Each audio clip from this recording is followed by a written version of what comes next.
Yes, indeed. Wait a minute. I just realized I say that sort of stuff all the time, and I just realized that is an exact line from, like, is it Dark Souls 3 or is it Elden Ring? It's one of those. Like, the opening monologue starts with yes, indeed. Anyway, welcome, one and all, to the season finale of the first campaign of One Can Hope. We are here at the end of a fairly long road. It has been 7 sessions over just about 8 weeks and a session 0. And here we are at our finale.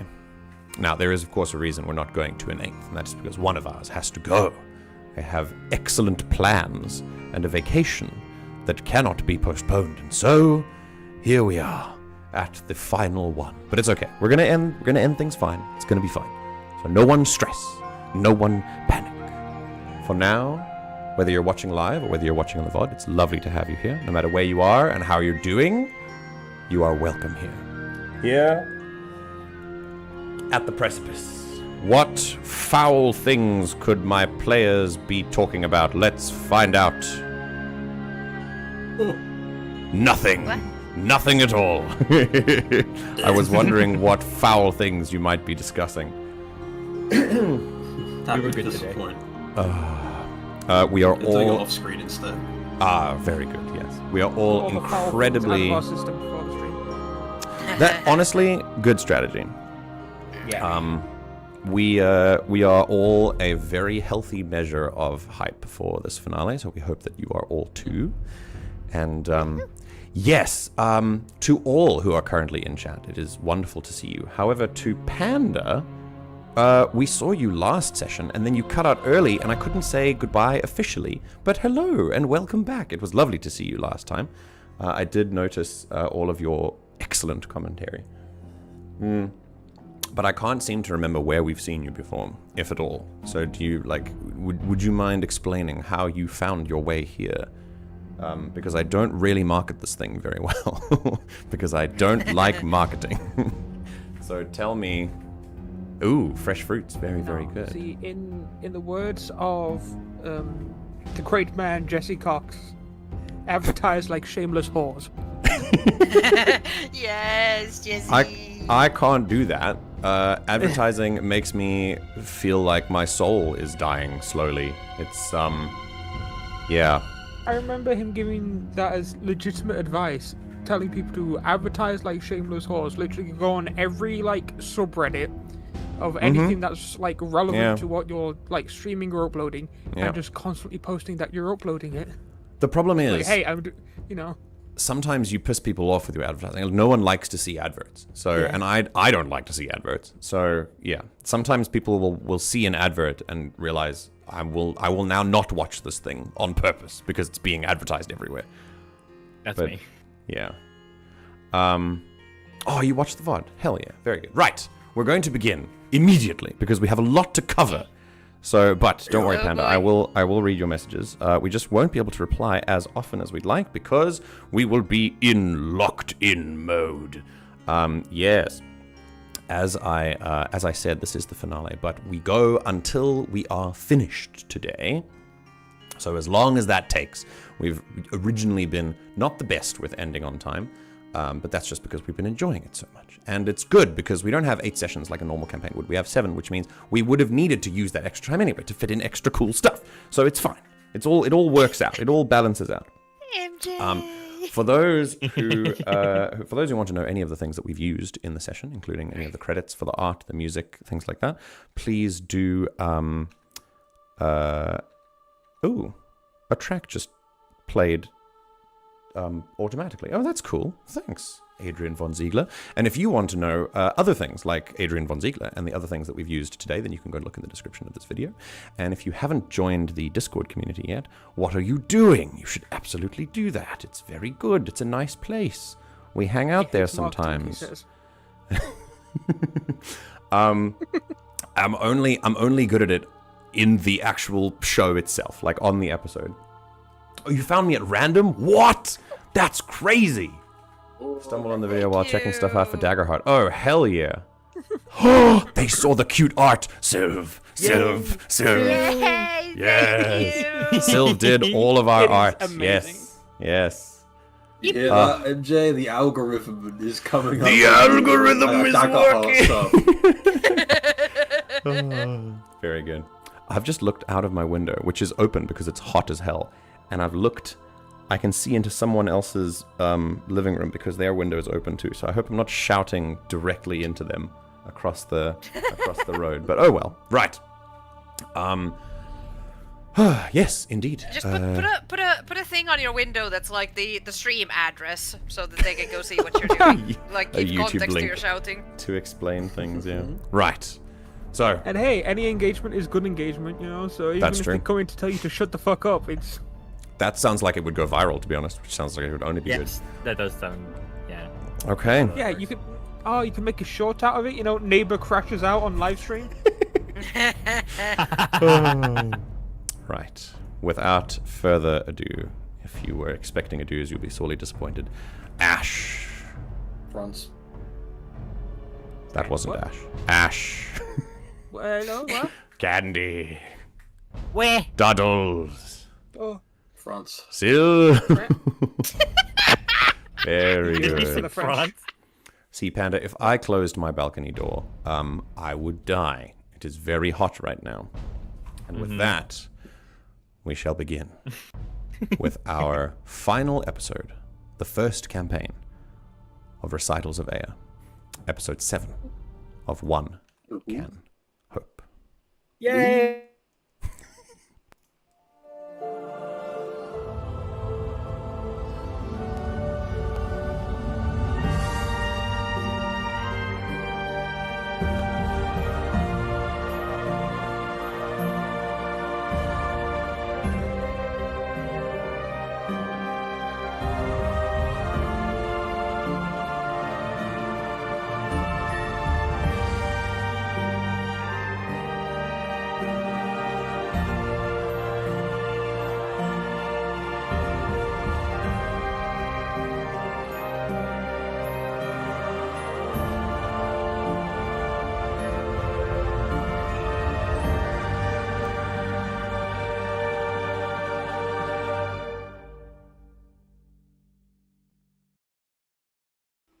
And Elephant. Elephant. Elephant. we're back. Elephant. Elephant. Elephant. Elephant. Elephant. Elephant. Elephant. Are we channeling the elephant? I'm getting. This is how the prayer dice works. Oh, If you say it enough, it you roll higher. Okay, well, let's see if it rings Yeah. true. Go on. Okay. So let me roll. Let's do 3d4. 3d4, yeah. Let's see.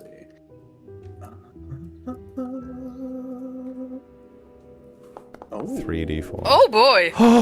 An average roll, sweet What lord. sort of average Well, did I turn into? 2, 3, 4. Oh dear. So it's a 2, it's a 2, 3, and a 4. Okay, cool. Okay, cool. Right. I just realized that's the last time we'll see the title sequence. No! Very, very sad. No, wait, don't say that. That was so much fun. Take it back.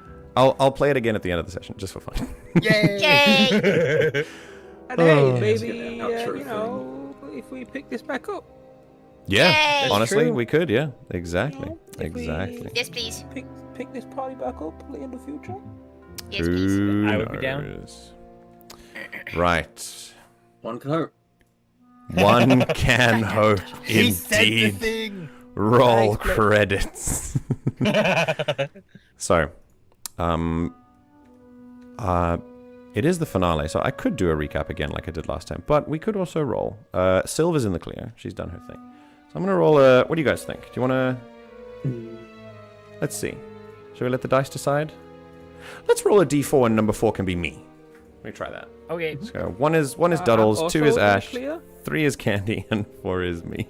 It's going to be Ash again. I just I know got it. I got it last time, but you It's didn't, Ash! so-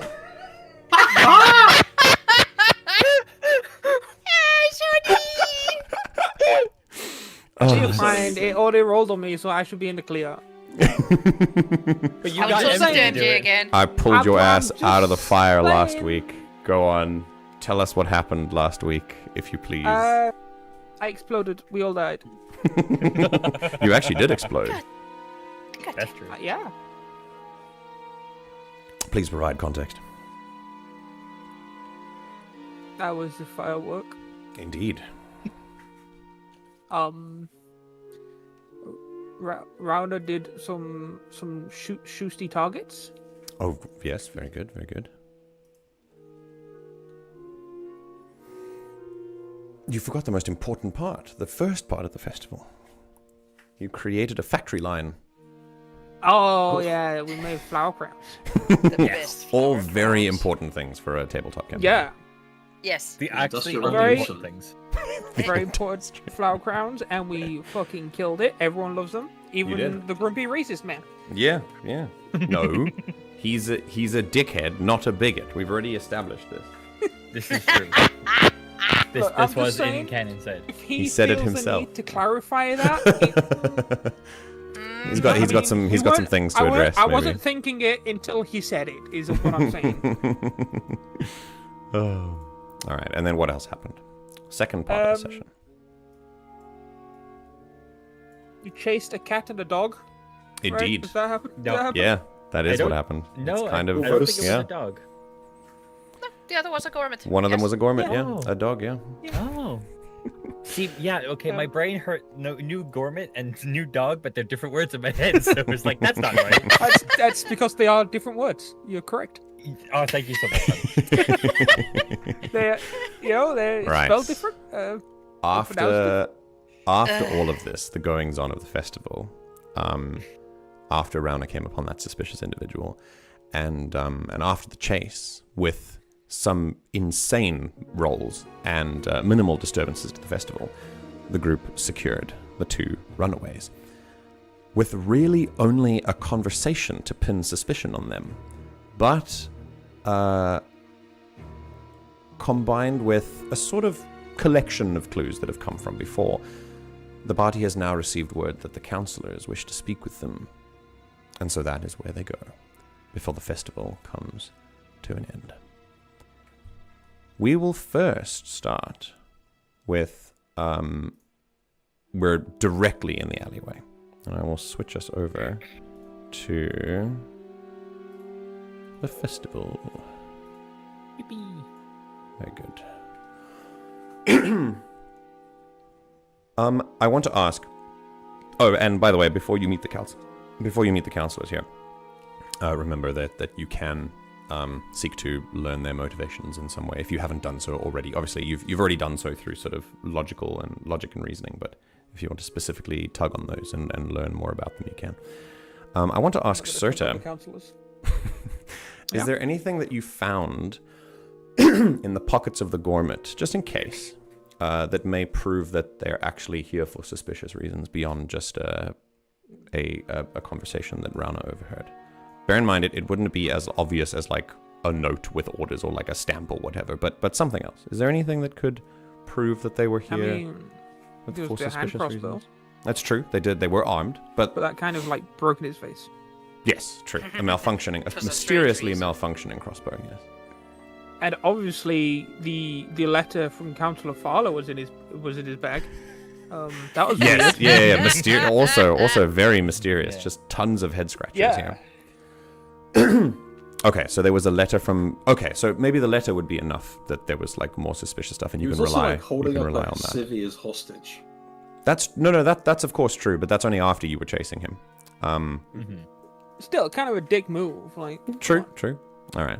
So, you are welcomed to join in securing the suspects as a sort of slow wind blows through the streets near the in the sort of back alleys of the festival. You can hear the crowds very faintly all the way a couple of streets across, but here you've been pulled away. You've kind of pulled the assailants away from the main crowds, and some guards have followed you. These guards are wearing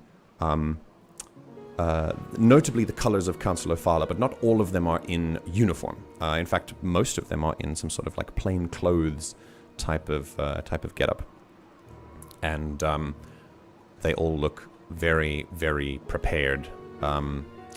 Either they look well armed or they look like they can hide their arms very carefully. Notably, only guards wearing Faala's colors are here. And they walk up to you, and one of them has just delivered the message that you that the councillors want to see you. And that same one walks up to you. Also a Keherim.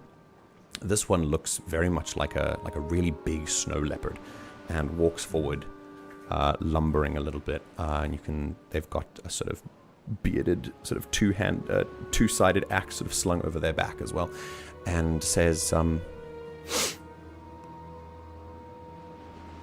just to confirm that these aren't just festival troublemakers,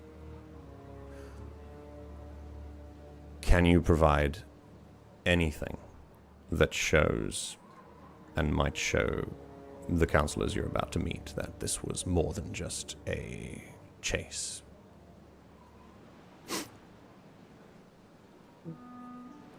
The letter. Yeah, but Badik will then produce the letter and say, yes, I will deliver this, don't worry. It will be fine. The guard nods and says, I wish that were enough for the rest of the councillors, but it'll be enough for him. The others, well, they'll need a little more. The Keherim is still unconscious, and Rauna, you have brought it to this area as well. It's kind of slung back, and she'll be unconscious for a little while. As she's been restrained. And the Gormit, however, is certainly not. And unless his throat is being still held by an elephant trunk, he will speak. I think by now he's just kind of like holding him up by like his scruff, kind of, so he can move and all that. But in a very undignified fashion, the sort of the canine looks a bit like a jackal. Says, I'll say, flimsy at best. We were followed by these individuals for no reason, and had to take drastic measures to defend ourselves. I regret the hostage situation, but you seem to remember I was being cornered. And I heard the rumors around town that this was a famous warrior of some kind. And he looks up as high as much as he can, move his neck around to see you, Okroth, and then looks back. I demand our immediate release. And the head guard takes a step just towards him and goes, good one. It's a good thing. It's a good thing no one else is. Oh, for fuck's sake! And I will spend a fear. And oh no. And before the spies can be moved, some other people arrive out of the alleyways after having heard the commotion. They are also in plainclothes, but they were wearing slightly different colors and clearly enjoying the festival and a little bit peeved that they have to be called to something, is Kinta's Rest Guards. And one of them immediately moves up a quoll, kind of shifting their weight from foot to foot, and then moves their wings around and takes a sort of casual, but I guess we have to work now stance, and says, what's the meaning of this? What's going on here? The head guard from wearing Faala's colors turns over and says, none of your concern. The situation is handled. We're taking them to the councillors where they can have a little chat. Well, these ones. He points to the party. The others will be taken care of, so you can go back to the festival. The quoll responds, over my dead body. Did you forget where you are? You don't have any jurisdiction here. This is Kinta's Rest. The gods respond, you look quite unprepared to deal with any potential threats to Kinta's Rest. It's a festival, nevertheless. It's a miracle that this group was here to stop them before they escaped. Before who escaped? You still haven't told me who they are.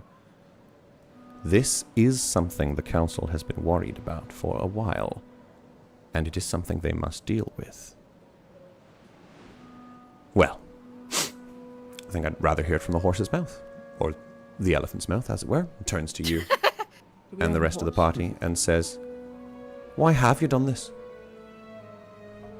I don't know, I was just I was just following them. Stern look. Ross will shake his head and then kind of like regard. He'll regard Rauna, because I think she was the first one to like sort of like instigate the chase. And kind of. Rauna is currently. Yeah, go on. Go on. Finish your thing. Yeah, he's just gonna like. I don't have any words currently, but he's gonna explain the situation from his perspective. That like there are these people acting suspicious and causing quite a commotion, and clearly trying to avoid any sort of like apprehension, avoiding contact of any sort. Okay. Rauna, now that she's like crouched down to like bed Lemon now, she was happy to like let this thing go on its own weight and not get herself involved, but then she realizes that she actually has to get herself involved somewhat. She sighs, stands up, keeps her head on like Lemu's head, like idly petting and scratching his ear, and she explains that she heard these people, what to her sounded like warriors gathering information of defenses, and she had heard on the road she had heard rumors of war coming in, so it seemed prudent to her to. At that, the Kinta's Rest guards look to each other and seem a little confused. The Quoll less so, the one at the head of the investigation. The Faala's guards do not look confused at all. And the head guard there walks up and says, as I said, it's Councillor business, and they're aware. Feel free to accompany us, but I do think you have a festival to get back to. The Quoll squints and says, so let me get this straight. You heard rumor of some suspicious activity going on, and you decided to just take it upon yourself in the middle of a festival to go after it? You know we are here, right? There's a reason we exist. We don't just swing swords. We have regulations. There are procedures. There are ways to do this that's right. We don't just go around arresting people willy-nilly. I do not think outside interrupters care much about your customs. Apparently not. And she's looking at all of you in that case. Honestly, if I was going to infiltrate a nation, it would be during a celebration because, new people are coming in all the time. There's a lot of, bustle, and it's really easy to get lost in a crowd. This is, to put it lightly, an incredibly flimsy claim, if it is even a claim at all.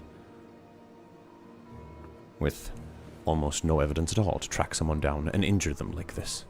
And she looks at the wound in his arm, the Gormit, and the unconscious Caharim. First things first, these individuals need medical attention.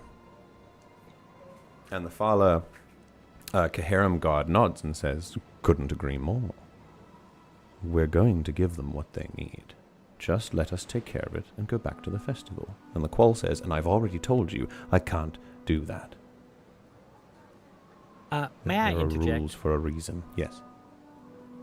They look at like regular height and then they look down. Yeah. No, down here. Hi. Hi. I understand that you have your duties, and we thank you for protecting all these people. I am one with nature, and it speaks to me, and I've heard from the trees and the flowers and on the wind Iltadens, and when the grass tells you people are bad, I feel like I should listen to them. And points to the unconscious Caharim and the Gormit. These two people are bad. And I think if, the plants are telling me that, I feel like that there should have some merit to it. Go to such lengths as to hold a hostage in the middle of the street. Speaks volumes to the sort of people we are dealing with. Where were the guards when that happened? We might have been Now more look, prepared we had can you came talk to about- tell us. We can talk about this for as long as we want, but the longer we sit here and do nothing, the more this town goes unguarded. So let us be on our way and get to the bottom of this. And with all that has been said, I'd like someone to step up and make a presence roll, please.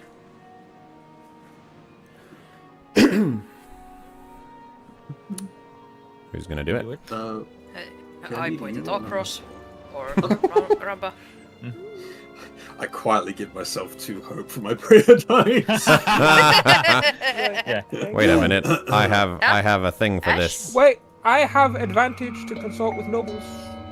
Ooh, These aren't nobles, but you can use them later. alas. These are Oh, I guardsmen. mean, I'll they're go in. technically. That'll come in useful, like, very soon. The word Yeah, nobles true. will refer to. There's no technically like no nobility in Kovarru, but it will refer to like government officials. These guys are more like guards. Yeah. Yeah. I mean, one of them is a head guard. You know what? I thought. Okay. No. Go on. I meant more like because of the councillors. Ah, yes, but they're not here. So when you get there, you can definitely do that. But I'm gonna be real. I think at least the head guard might count as a noble in this instance because they are like a sort of leader, and in Quinta's Rest, the guards are government employees as well. So you can if you want to roll. What do people think? I mean, I could use this and just use your ability. Whoa! Oh shit! Like, True. Yo, Wait, that's that's so sick. cool. Yeah. Sure. Yeah. okay. Okay. So I will use my 2 points hope for prayer dice, Okay. Say a and little I prayer. will spend a hope to use Serta's. Yeah. Go ahead and community and post that, please, Serta. That's very cool. Okay. And then I will also spend another hope for bold presence. So Technically, this could also be leveraging your reputation to get what you want Yeah. as well. Yeah. Yeah. Yeah. Very cool. So I'm immediately using the 2 hope I gained to add to this Yeah. roll. So Yeah. let's have a look. I'll add +3 and then advantage, right? Yeah. Very good. Okay. Okay. Let's see it. Yay! Oh, that's very good. A Get 22 that hope with back. hope. Go grab a hope, yeah. Yeah. The guards pause for a little bit. They look at the other 2. And the Quinta's Rest guard, the Qual looks to the others and says, "It's the festival." Also, Ash, you gain a hope. Oh So yes, use Ash, your you gain a hope ability. from the found family ability, yes. The Qual says, "It's the festival. I don't want any more trouble here. The people are already looking for some kind of hope I after the winter." understand. So let's work together, remain vigilant, because there may still be more out there. While we return to the Councillors and explain the situation. The Qual puts her hands up and says, or rather the ends of her wings, and says, "I don't know anything about this. At least, not the full picture. So, it makes sense the Councillors would want to speak to you. But I ask that you not disturb the festival any further. And then she looks to the Faala guard. I will accompany you to wherever you take these individuals. And I would suggest the guardhouse. We have facilities to deal with them. We have a medical center. We have healers. Let them patch up their wounds." The Faala guard looks over and says, "The low security hut that you call a guardhouse. They may get medical treatment, and then also that puts them directly in a position to escape. And then we learn nothing. Need I remind you that I haven't officially been charged with anything? Not by you. This is Councillor business. Respect that, or we're going to have a bigger problem." And there's another bit of tension that feels like it's not really resolving quickly.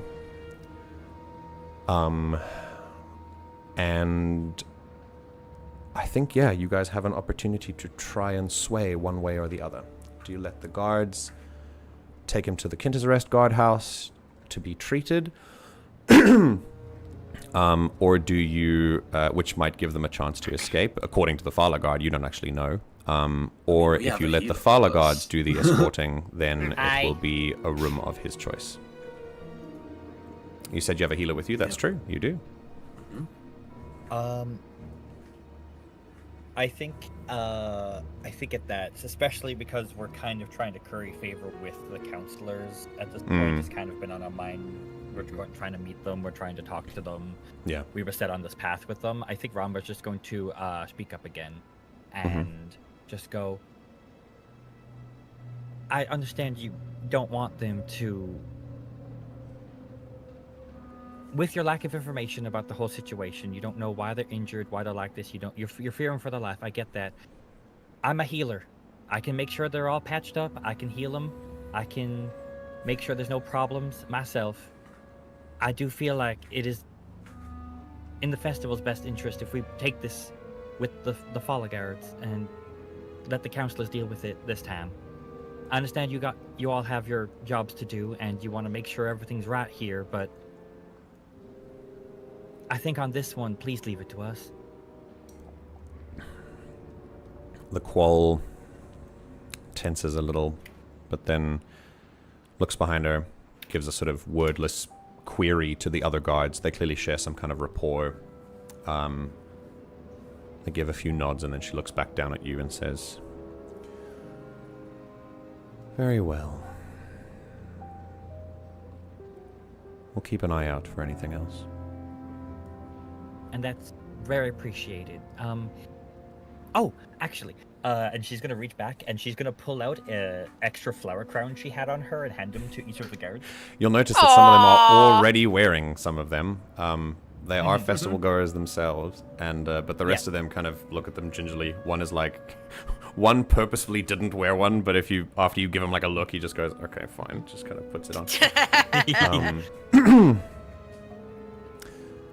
The Qual politely declines and says, "I'll be waiting for a report."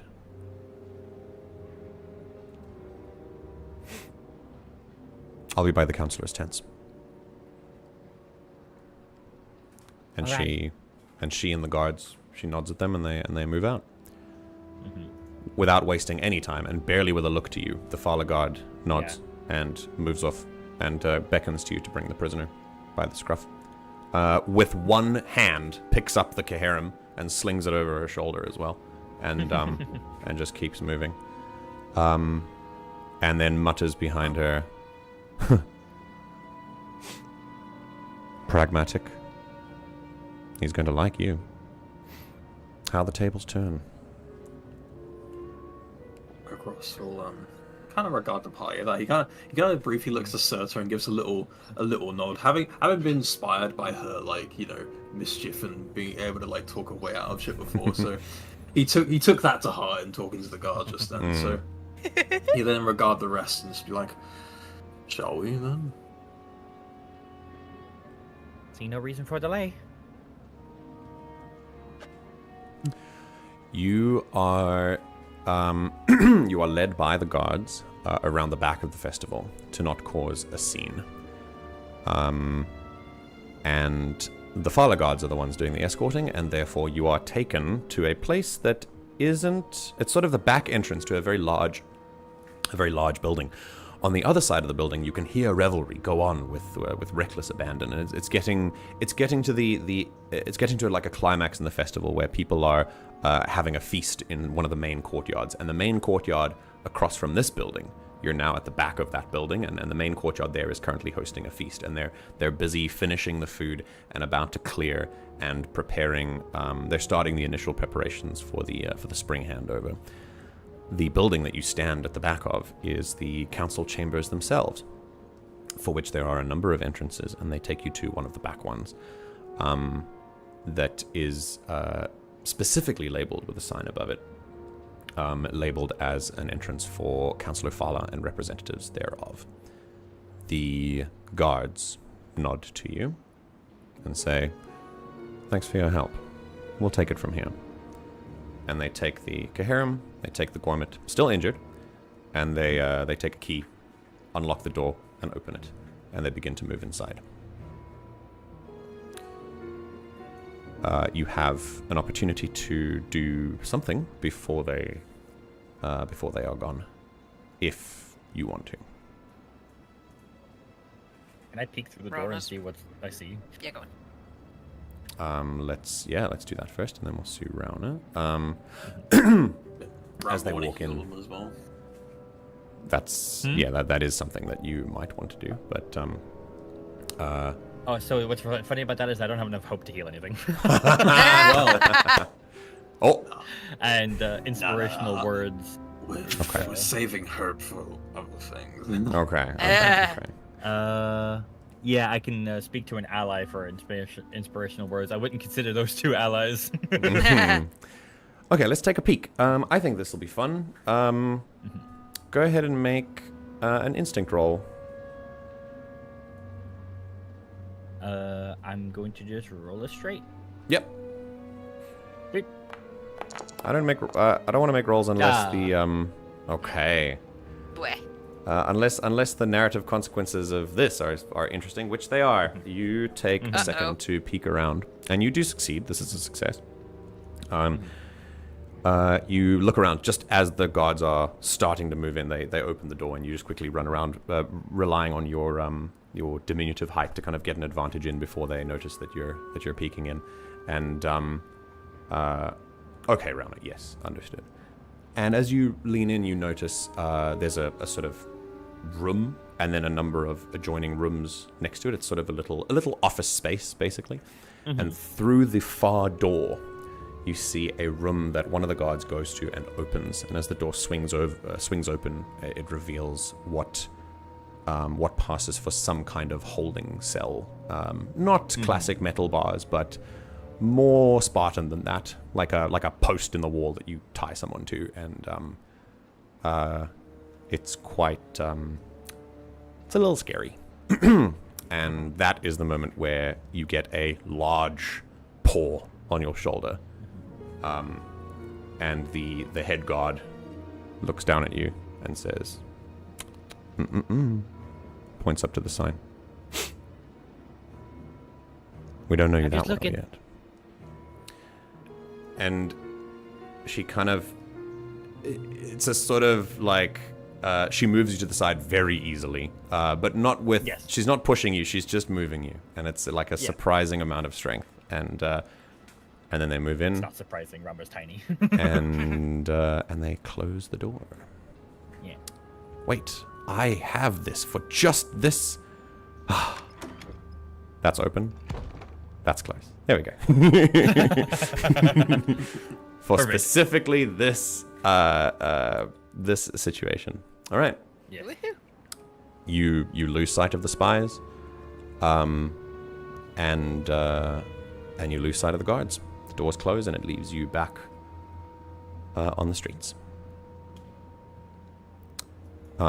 There's one guard who is waiting to take you to the councillors. I wouldn't want to be them. As she like points to the door and walking back to the others.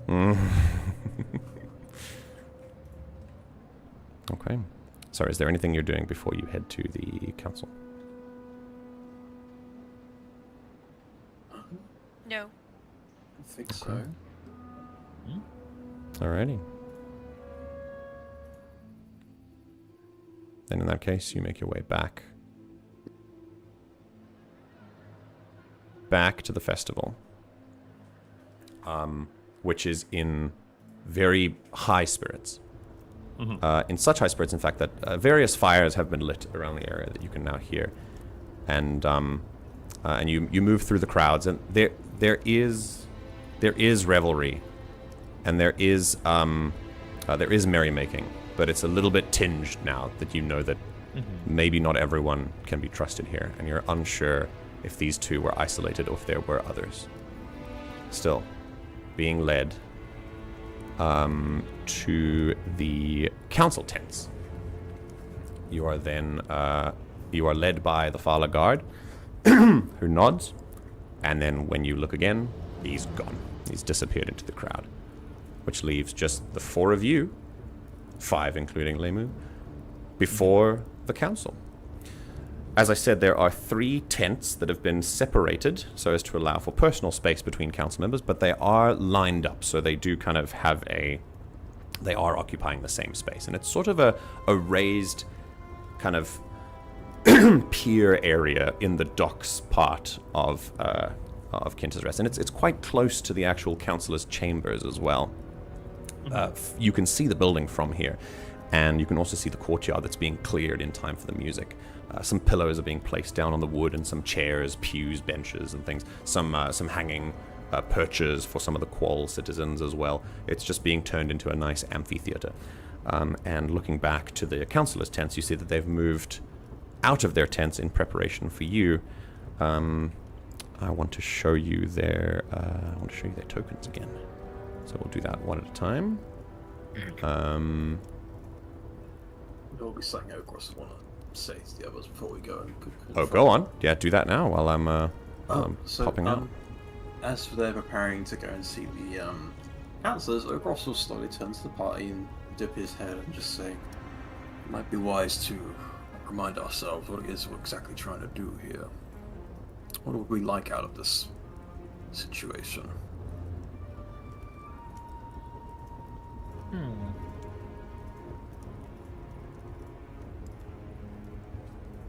Well, Rhona's just kind of flicking her tail in some agitation and shrugging, like she...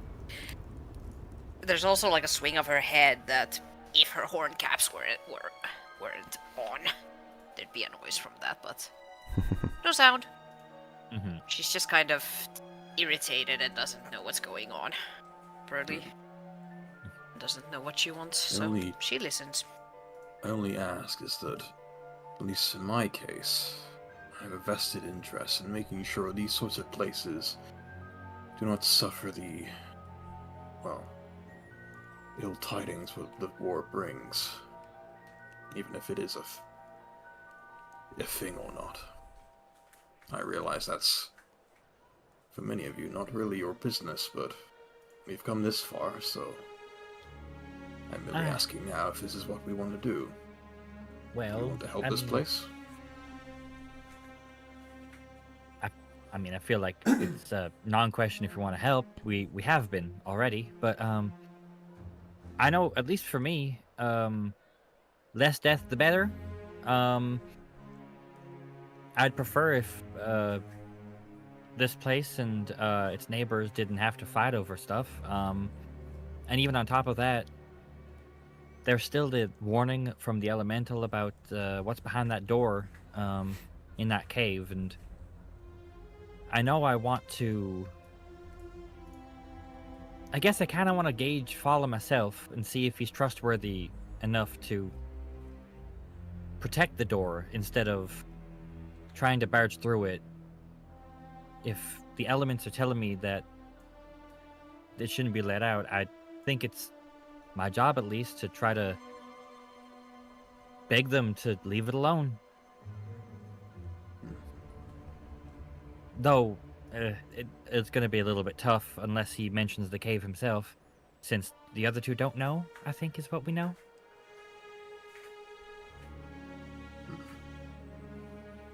Indeed, I doubt he'll bring it up in front of the others. Highly unlikely. I mean, at the very least, gauging them, meeting them face to face is something better than having someone unknown holding something that was warned to you about, you know? Indeed, and I believe one of the councils actually wished to ask us of something, so I'm curious to see what it is they want. Though I can already suspect what it might be. Well, I'm glad you have an idea, because I have not a clue. But at the very least, I can't wait to meet them all. I mean, this is my first real time meeting someone important in another city, another place. It's like a big thing for me, guys. You don't even understand. All the more reason to see that this place does not come to any harm. Exactly. Ash is AFK, so he slowly looks to Rauna. One of you, Rauna, you are decidedly neutral in all this, I take it. I guess the only thing I do want here is to... well, prevent the war. If there even is one. Prevent bloodshed, prevent destruction. Then we're on the same page. And Surtur, well... I think she's here for the love of the game, so... So Can't valid. exactly deny that's completely fair. Oh, is she? Sure. Oh, she's in someone else's pocket stealing something, isn't she? She's BRB. Once she's back, we can Where ask, did she but- go? Everyone looking through their bags and pockets, like, where's Yeah. that little bug wife? I did just wish to make sure we were all on the same level of this, because this is quite a delicate situation. We should all be trying to strive for the same goal. Thank you, Okros. He dips his head. Yeah. With I that. hope. Oh, No, go on, Rumba. I am hoping that. I mean, from what we saw, Ms. Devdin at least seems probably the most amenable to listen to what we have to say. I know Faala has some prejudice against you, but hopefully that's changed with all the talks about the place and Badik and all that. You hear the people who run places, rumors from all all around that people in power can't be trusted, and I'd like to believe the good in people. I'm just worried now that I'm kind of faced with it, and I'm meeting these important people, and I'm just, me. I talk to flowers. And that is a more valuable skill than most have. She she gets a bit shy. Aww. We all have our unique sets of talents, and we've used them to great effect in this little adventure of ours. It's only been, what, a day? Maybe 2 by now? 2 days. Oh, it feels like weeks. Maybe even 7 of them. Doesn't it God just? damn it. Roughly 8.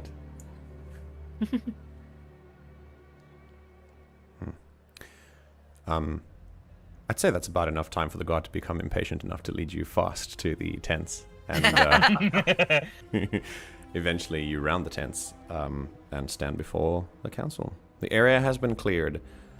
It's impossible to get people to not be listening. And so there is still a crowd, which is why they won't be discussing anything super secretive. But obviously it seems like it seems like the council would want to see, someone like Okros and whoever travels with him to sort of welcome them to Kinter's Rest. But I think Okros, you can specifically hear a lot of whispers about the council as you arrive from just regular bystanders going through and gossiping and going, like, is this signs of like life from a dormant council for the whole of winter? Are they actually going to talk about things? Like, are they getting along now? Like, what was even the problem there? The whole conflict that they have is surrounded in a lot of mystery. One by one, the councillors greet you. You can presume that they've been told about the situation. And the first to speak is Lillian, a Bonbow who sort of on all fours brings herself forward and rests on 2 knuckles and gives you a kind smile. She's old and seems wise and says, "We meet at last. Newcomers to Kinter's Rest, and a face that those familiar with history might know very well. Okros, is that truly you?" The Verrnevin will gently bow his head and regard Councillor Lillian. Councillor Lillian, it very much is, to the dismay and awe of some. I apologize for any and all disturbance I may have caused in my time here. No. No, I apologize for the mixed welcome of your arrival. Things are tense, and have been for some time in this little valley. I hope you understand that we're going to keep this conversation brief. We are all very eager to hear what happened, but the festival must be completed.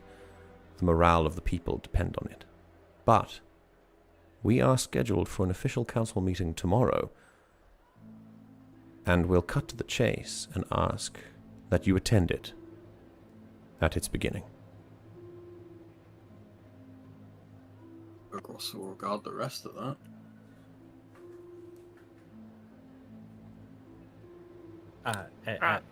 All of us? Yep, good. All of you. Miss Devdin then pipes up and says, "You've already made quite the impact here. And it seems that people are talking a great deal. And especially with recent events." A little side look to Faala, who is currently standing tall, hasn't spoken yet. But looks the picture of stoically vindicated, if there can be an expression. Quiet smugness. Yeah, Ms. Devlin says, "It appears you have stumbled onto something that we ourselves have been wrestling with for some time. And we'd like to address it with all involved. And if, well, you," and she looks to the rest of you, "are traveling with someone like him, you may be able to provide outside insight that we might have lacked. And speaking of which," she looks to all of you, "I'm sure this big man here has taken up a lot of the attention. But what of the rest of you? What are your names?"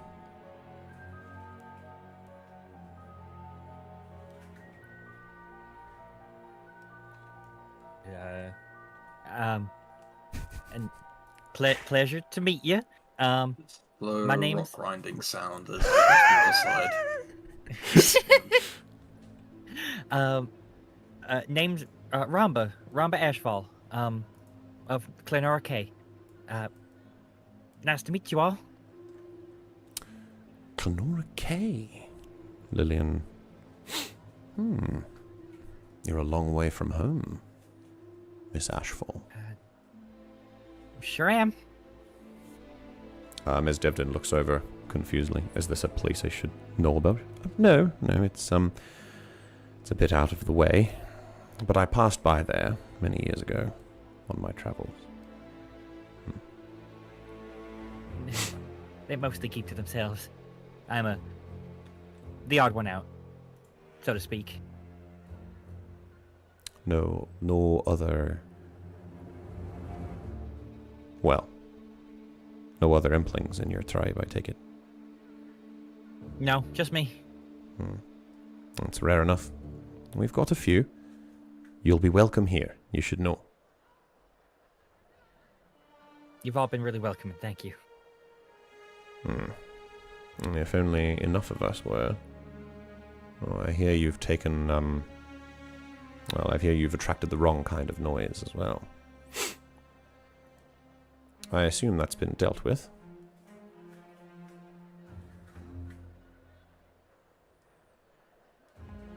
To Opris. Oh my god, I spaced out so hard. I am so sorry. I was fine. just like, oh. She's referring to the kind of wrong attention that you've attracted. But I think just kind of confirmation of that you've dealt with it is fine. And they'll move on and say, I was just gonna say, yeah, go on. like I said, I understand my presence has brought some discomfort to some, but I'm hoping to help however I can with your people and provide as little disturbance as possible. So, let's not waste any more time. The handover is about to begin. I will ask first. She looks to the other council members. What of the party crashers have they been dealt with? She looks to the party, and then to you, and then Faala speaks for the first time and says, "It's been dealt with. The threat that the government gave to the life of a citizen here is reason enough to keep them away from the festival for tonight. We can see how things are in the morning, but as far as they are concerned, they are safe in my chambers." And the other two look at him, a little bit narrowed eyes. Lillian says, "If this is foreshadowing of the meeting we're going to have tomorrow, you have flaunted territorial sovereignty before. And now here you are doing it a second time. This place runs perfectly well on its own without our intervention." "Ah, yes. As you can see, the guards were very quick to respond to a disturbance. Totally did not need the intervention of independent outsiders." He gives you a kind of calm look to imply that that's exactly what the situation required.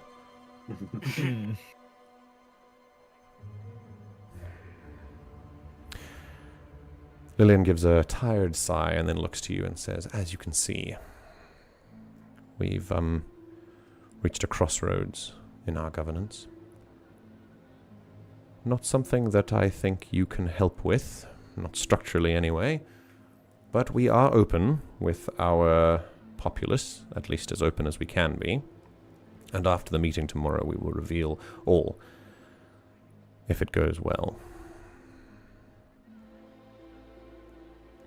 I suppose, for now, we will have to take your word that they will be safe and looked after, and no drastic action will be taken. No more drastic than the situation requires." And Ms. Divden mutters under her breath, "It's precisely what worries me."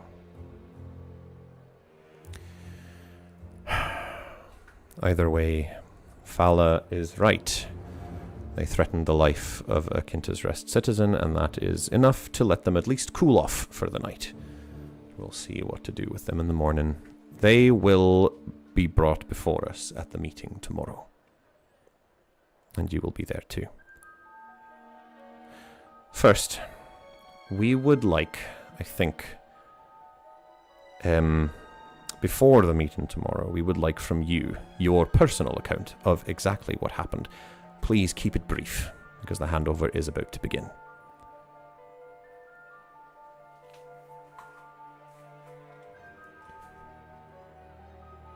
Would that be regarding the situation here in town, then?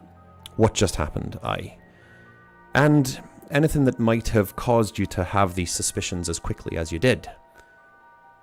Things you might have heard or seen. Briefly, and you can give us a more detailed report tomorrow. We just want to know that we've chosen correctly by inviting you to the meeting. OOC question, because I do not remember. Mm-hmm. Who mentioned the rumors of war for the first time? That would be Badik, who is currently Yes. hanging very nervously at the side of the tent, just kind of shifting. He hasn't given the letter to Faala yet. We heard from Yeah, him, didn't yeah, we? yeah, but I'm just... Because I am trying to formulate Mm-hmm. Rana's response Yeah, in my head, but he and I but he require didn't that say knowledge. he wanted to be, like... That was a pointed out big that it secret. was a- Yeah. Yeah. So, I mean, it is a secret, but it would be it would be pretty good confirmation that you acted on more than just, hey, that dude's talking about things he shouldn't be. Let's get him. Yes. Like, Yeah. if- Rana will speak up that that on her travels she heard rumors. She heard like whispers of a possible war. Hmm. And when they were heading down here from the Kovarru, there was the Chimera attacking. The cockatrice, And- yes. yeah. Cockatrice, yes, and the monster, yes, and some of the guards when she like was that hey when she showed the cockatrice head and was like hey, so this guy was like right at your doorstep. Some of the guards' reactions gave her And I think Okros also Just- had like some just kind of real reaction quick. of like, yeah. Okros will back that up by saying that in his time in the old war, that Yeah. he has seen these sorts of creatures being used in war Mm. before, Yeah, attack beasts. which had caused him, and then he told the others, "This is really concerning because like, why Yes. is this here?" Do you know what I mean? Okay, okay. So okay. combining that with hearing people talking like very is over the correct word, like talking about the defenses of Yes, this kind of little city Yeah. here. At least to made her someone be like, with your instincts quite brazenly. Yeah. It might not have been to Yeah, the yeah. casual observer. yeah, Okay. made it sound like that this was like a little chain of events that caused her, that was her prompt to chase these people down. Okay. Okay. You regale them of the tale, and I think I'll ask for a presence roll Weh. from someone. It's like Yeah, there's me someone to with more roll? than 0 presence that want to do this. I mean, I can roll. You could choose Eh. my privilege again. No, I can use it once perception. But That was it, yeah. That's Yeah, alright. I would say probably Okris then, because Okay. it was mainly those two regaling events. I Alright, let's do inject it. myself with more Freya dice. Because honestly, at this point, I'm going to put 3 and then save the 4. Do you have a You know- syringe of suspicious golden liquid that you just... He's just fucking injecting him. He's just going to take a deep breath and then obviously he will help explain. Okay. Kind of leading the charge in the conversation. And does anyone? Does Rana want to help? Oh, true. I can do that. Yep, spend a hope, add a d6. Let And me yeah. do it. Hope spent. Okay. So I get 3 hope. I'm gonna spend 1. I'm gonna spend 1 for my bold presence, so I get an extra 3. Could I also? MJ, of my experiences, which do you think would be the most applicable for like this? Like, listen closely, or like learn regarding what he's learned from the past to convey this, or something? You could do or- both if you got the hope. I do. Fuck it. I will. Oh, boy. I will spend listen closely and learn the past. Oh boy. I feel like this Let's is see. a semi-important role. Yeah. Yeah. Yeah. And It'll you're getting affect, advantage, Sylv? Yes. It will absolutely affect the Okay. some of the countdowns. I sneeze. Okay, let's wait. see. Take away. Oh, Ooh. Funny one though. that is a 21 with fear. So, Why is there a +0 in there? What? Because my presence is 0. okay. But I add my Do it. strength to it, so it's technically a plus 4. Right. I see. Interesting. Now, a success with fear actually ticks down basically every countdown by 1. Let's see. Okay. I think the fact that it's with fear, you can tell that interestingly, Faala's patience countdown does not tick up as you talk about this. Mesdevden's and Lillian's does as you talk about, and I think you'll notice that they sort of bristle a little bit when you mention war, and that you heard about it. But at the end of this, you'll notice that Faala's attitude goes up. And so does Lillian's, and so does Mesdevden. The only thing that doesn't tick is the patience of Faala. And that, as you've told your story, you notice that of all 3 councillors, he's the one that's listening the most intently, it seems. They're all listening, but he is... This is He his seems- jurisdiction. You know what I mean? It's He like- seems it's like Islam. he's really paying specific attention to the things you're saying. And at the end, the councillors nod after the brief summary and go, all right. Councillor Lillian says, very well, we will think on it for now. we apologize if we don't provide a specific, any specific answers to your questions now. We're simply looking for a summary of events so we can make sense of it, and then get back to the festivities as soon as possible. Thank you. Of course. You have already been through much, and we will ensure that Kinter's Rest reinforces the roads on the pass. If there are monsters there, we want them to be taken care of. Although... Of course. I really thank you for giving us the opportunity to explain ourselves. Not at all. If you ask the average townsfolk here, you have done a great deal for this place already. If not structurally, then at least for morale. I've noticed the flower crowns.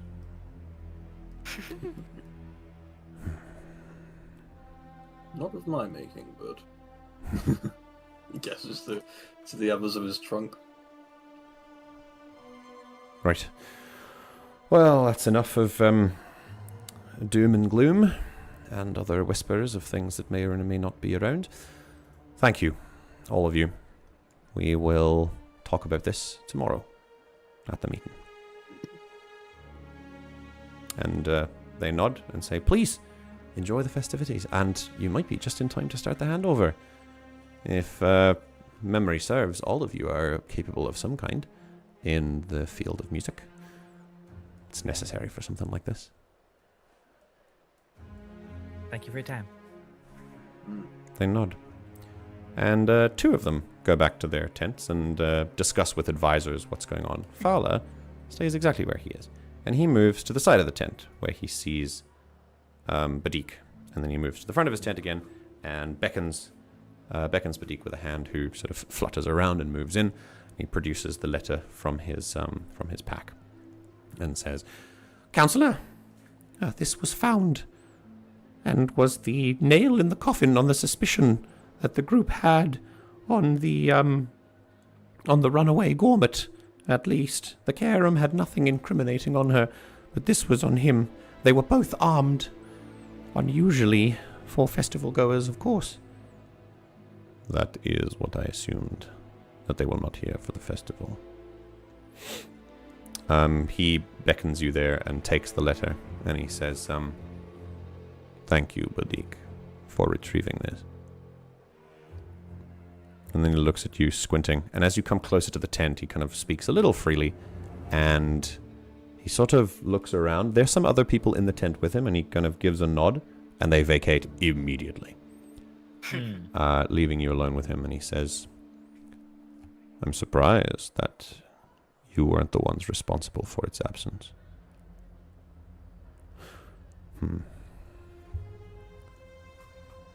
My suspicions were on you at first, but you have impressed me. You are willing to act on instinct in a way that is very foreign for this place. It is a quality I appreciate very much. It appears that you are like-minded individuals. At least I hope. And that you are willing to do what must be done. It's sometimes these tough choices that we must do for the best of our people. I It's couldn't lovely agree to meet more. you at long last, Councillor Faala. And you. I apologize for the road to get here and that it was difficult.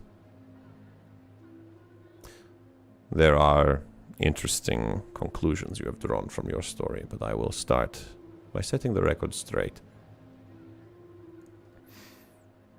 I have followed you since you arrived on the outskirts. And it was I who sent the cockatrice your way. I wanted to make sure that you are who you say you are. There's a narrowing of his eyes a little bit at that. Rona also tenses, her tail flicks, and she squints. Like, excuse the fuck. You did what? And that is why Badik was watching over us during that. He was there to make sure nothing... Well, nothing bad happened to him, at least. You understand at that point you were outsiders, may have come in as meddlers, instigators, much like the 2 individuals you apprehended just 10 minutes ago. I wanted to know if you were truly who the rumors said you were. He looks to you specifically, Urkross. And for the rest of you, well, if you were to travel with him, I assumed that you would be capable. I was right. Let it be known, Councillor Faala, that you need not throw a war beast at me to prove that it is I. It could have been anyone on that road that night. Intruders to this land, visitors, or perhaps even locals. He gives a small smile. I knew it would be you. Trust me.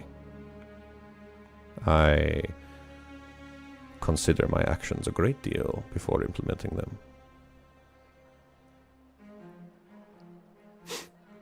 I assumed you would understand. A threat to the valley must be dealt with. And I did not know whether you posed a threat or not. And in these times you seem to understand quite well, all of you, with what you've heard around the town. That sometimes desperate times call for desperate measures. I'm not saying I particularly approve of your methods in some ways, but I can agree that we are at least on the same page that something is stirring here. Indeed. And I would be remiss if I would just stand by and let these people, this land, be subjugated to it. I'm glad we agree. To your responses, I'm going to tick up his patience count down a little bit, just for fun. I think that'll probably cost a fear, so I'll do that. Okay. Keeps his hands behind his back, and then he kind of brings one hand to the front, looks over the letter, and says, Badik, you saw no one at the camp. No, no one at all besides this, well, half of the group. Puts the letter away. And you, he looks to the 4 of you. Did you see anyone else while you were, sticking your noses where it didn't belong?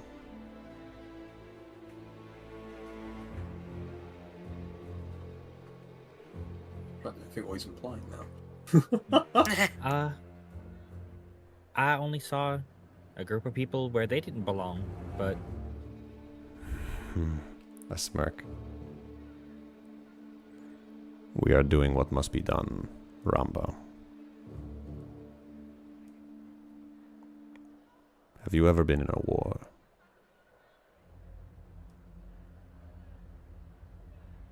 Have you ever had a good night's sleep? Across his side-eyeing both of them like, is this bitch for What? me? I thought not. It's better that you do not then involve yourself too deeply. You might find you do not recognize the person you become. But these are the sacrifices we make for the people who will come after us.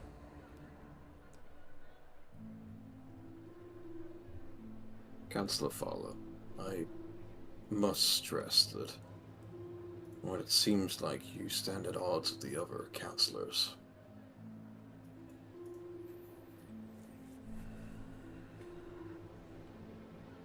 I take it they do not approve of your methods.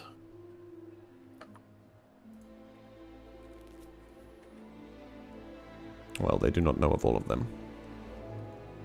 But suffice it to say, we have a difference of opinion on how to achieve things. But it is a little more complex than that. You will find out tomorrow. I'm sure we will, though I must stress that if you truly believe that war is on the way, then the uniting of all Councillor members and their lands is paramount. I'm sure you know. That is why I'm very glad you've brought me this letter. And 2 suspects. that will be questioned tomorrow. This will provide me the evidence.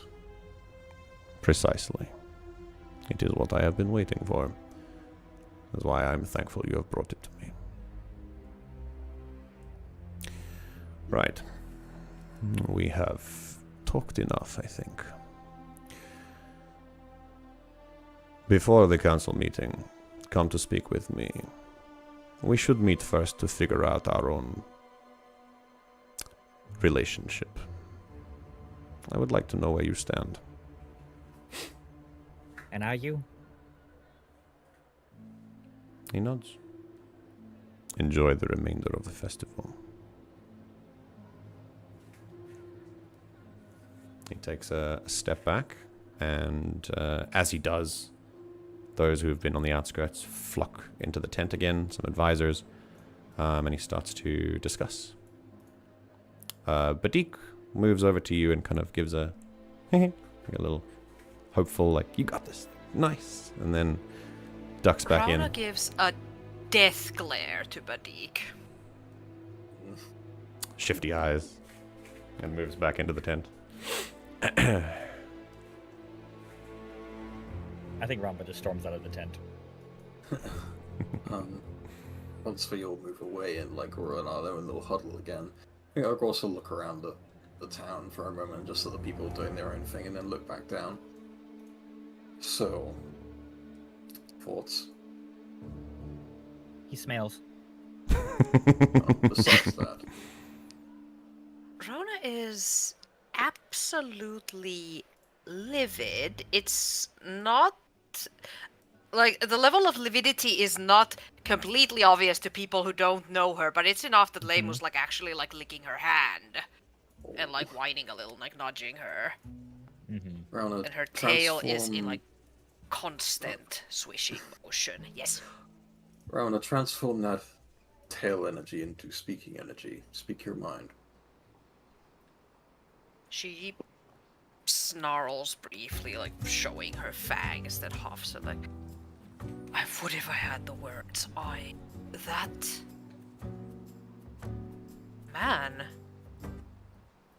played us. As he We seems to played be playing right everyone into his here. plans. What did you say? As he seems to be playing everyone here. Yes. And so, currently, all of the reasons we are assuming there is a war has been orchestrated by him. Ugh.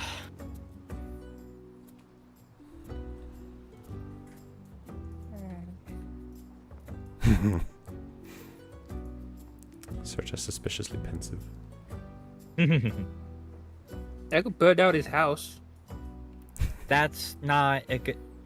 If it wouldn't threaten the rest of the village, then that would be nice. No. Yeah, he's right. It wouldn't further. It'd be fine. Rana just scoffs and throws her head. It's not my first house burning. Okay, I know how to do it. Either way, it seems our chance to back down from this has fleeted long ago. We could just walk out. We could just leave. I can't. Either I can can't just leave. Why?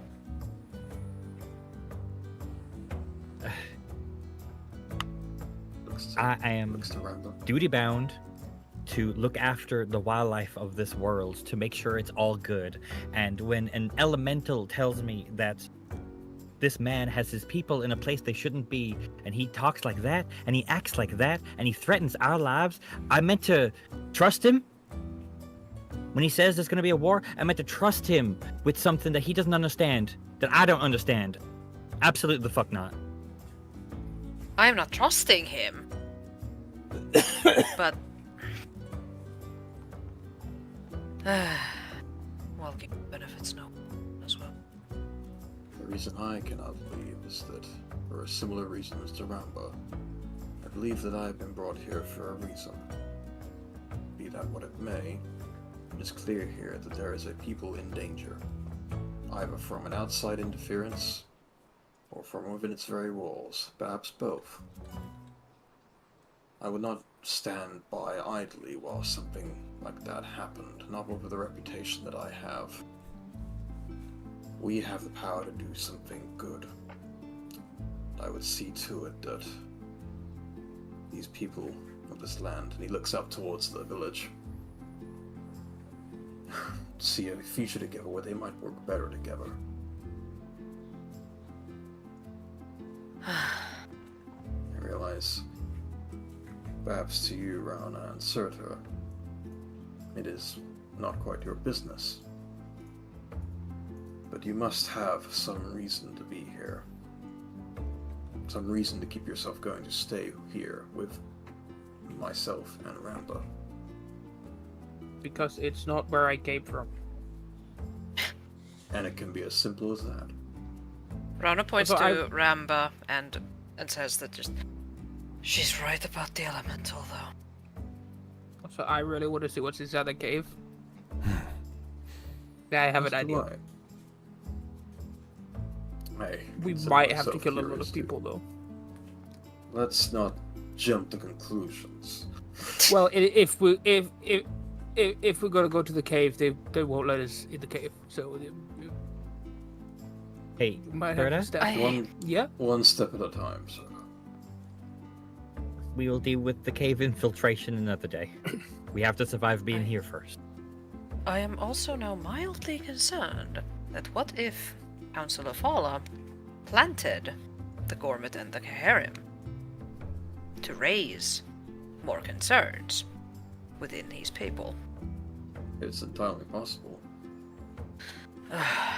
We have once more played into his hand, and this is what he wants. She stomps her hoof and throws her head, and again, it's silent, but she does it anyway. But we do have one thing up our sleeve.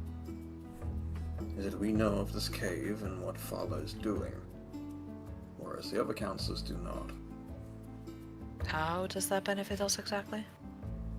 We can pull the rug from under him.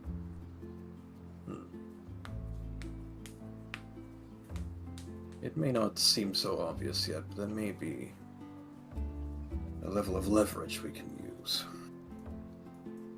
Ah, right. The other councillors did not know of him hiring the mercenaries. That would be a good thing too. Indeed. To state So, to the others. Let us keep our cards close and see what the morrow brings, because we may learn more from talking to these councillors and seeing what these intruders have to say. Whether they are actually plans by Councillor Faala or not. Who can rightly know? This is all so much from my head. I can't believe my first meeting with higher ups, and I like 2 out of 3 of them.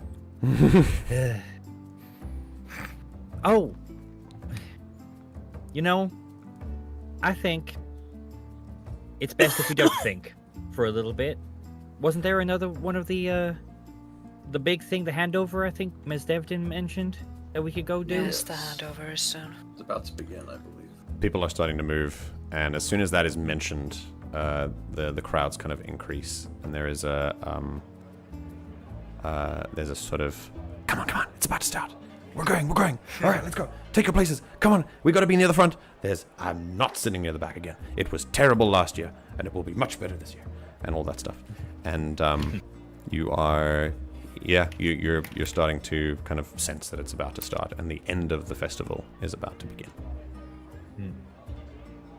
Let's table this for now, and let's enjoy the rest of this festival. We Agreed. can worry about all this plotting and shit tomorrow.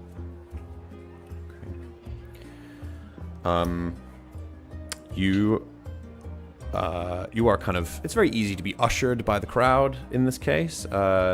Big as some of you are, you make your way to the main courtyard. Space is made for Okros in this. You've had enough of a positive impact that people are specifically looking to make sure that you and the party kind of have a decent time here after what you've done for the festival here.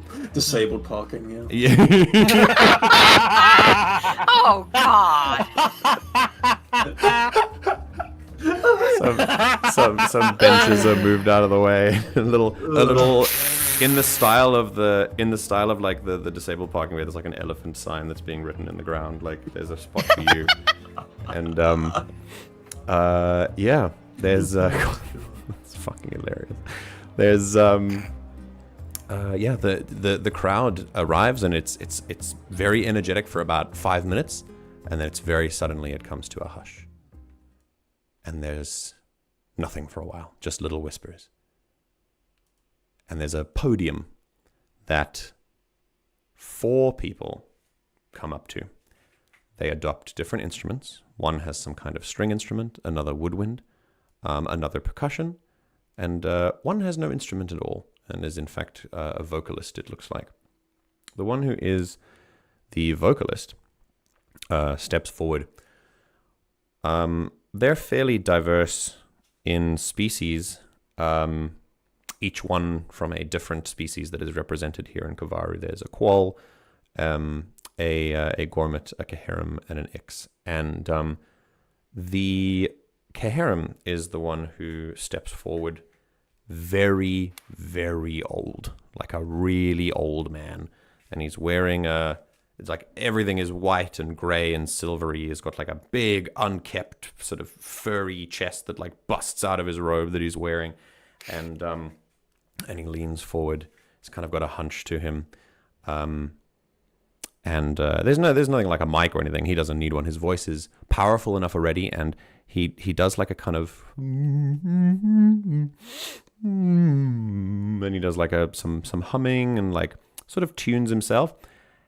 And as he speaks, and there's a sort of undercurrent of melody that reaches everyone with very little effort, despite the fact that he's probably speaking very softly. And he says, "Welcome, Kinter's Rest, to the Verrnevin Festival.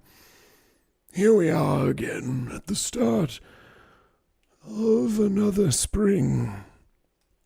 It is very good to see all of you. The ice dip, I heard, was a great success. We must make sure that those who have braved the cold for us to welcome spring are now warmed up by the fires of our hearts and the melodies we can conjure from them. Yes, my friends, it is time for the spring handover." and there's a kind of yay, like a little clap. And Shit, some, this like, guy sounds like he's 20 years old or something. Oh God. It's clear that he has a lot of Is that how they work? Do they status. age like that? I don't know. Caharum age, oh man, I think they live to about 100 and... they live about 100, 120, I think. Yeah. Anyway, he continues and he says, Yes, the moment you've been waiting for has arrived, and now we bid farewell to winter as we draw our senses back to the... Where is the sound of a river? I forgot. Ah, yes, here it is. I don't have it right now, but I will. Hold on. The river's over Old there. man getting dementia. Where's this guy's handler? I think it's the... David, David, where you gone, boy? David. There we go. Is this it? Geez, I'm sorry, mister. I ain't been the same since Yeah. I got back on the Mercury.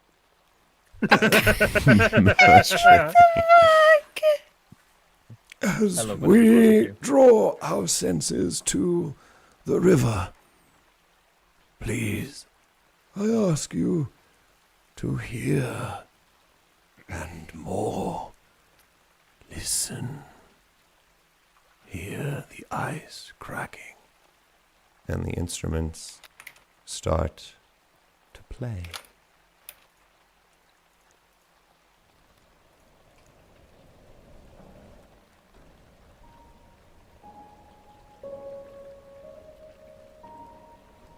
Hear the sound of winter's farewell and spring's hello. Another year gone. In this valley of peace, we are grateful to all who make it this way. Those who work here in the independent Kinter's Rest, to welcome travelers and serve as neutral ground for our councillors, who themselves govern popularly and wisely over their respective regions of the valley. Small though we are, mighty we remain, steadfast in our commitment to the land and our consideration of our impact on it. I ask you now to take up instruments aplenty, if you have them, and join in one at a time. As he speaks, the maestra pick up their instruments that are the kind of quartet that's around him, including him, and he stops speaking for a moment, and he lets them kind of carry the melodies forward. They pick up one, and they play for about 4 or 5 bars, and the populace of Kinter's Rest knows what's going on, and as the music swells, a random citizen from maybe a quoll on a perch up high starts to harmonize a beautiful lilting melody that matches with the chord progression very, very nicely. And they go for about 4 bars, and then someone else down on the ground, a slightly younger Caharim, maybe not much older than a teenager, starts to croon in a sort of cat's cry kind of tone. Being slightly younger, it's an interesting mix that it makes, and in fact, those of you who have the skill to look through the world song can see the melodies intertwine and start to join each other up above in the air, and the younger Caharim creates a melody that is a little bit shakier, very strong, but a little bit more untethered. And the string instrumentalist, perhaps there's an Ix who's playing a multi-bowed violin, or like a violin with like multiple bows or whatever, because it's got like a lot of different hands, and immediately cuts in with a counter melody. And you can see, if you're looking through the world song, you can see the melodies kind of cross each other, and the one that came from the Caharim is immediately stilled and calmed, not erased, but kind of guided, as it's sort of a guiding hand is brought down on it and brought it back into the communal melody, allowed to shine in its own.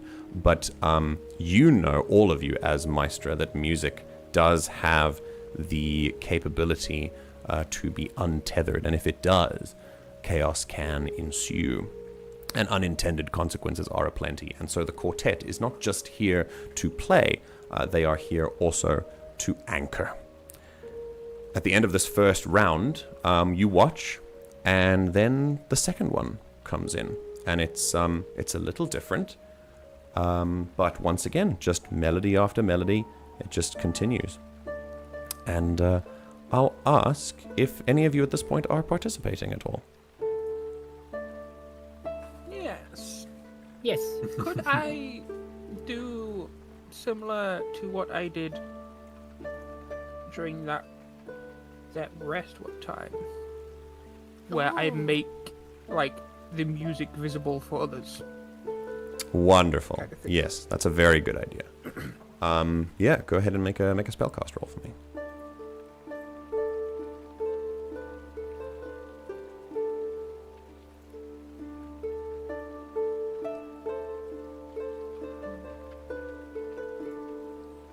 Oh, and you can gain a hope, by the way. As you join in this, you are immediately inspired, and you can gain a hope immediately. Are all those participating rolling? Yes. Well, but we'll start with Serta first, and all those who are participating in this will also gain a hope. So Serta gains a hope, and if you're choosing to participate in this, you can also gain a hope. Plus, we're technically 2 hope. Serta's gaining a hope, and you're gaining a hope. It's not that each person gains 2. It's just each person participating gains 1. Okay. I would also like to use this feature. because Oh, I'm, very nice. Very nice. Like Yeah, get a drawing bonus. the music in the sky using fire. Oh, wonderful. Wonderful.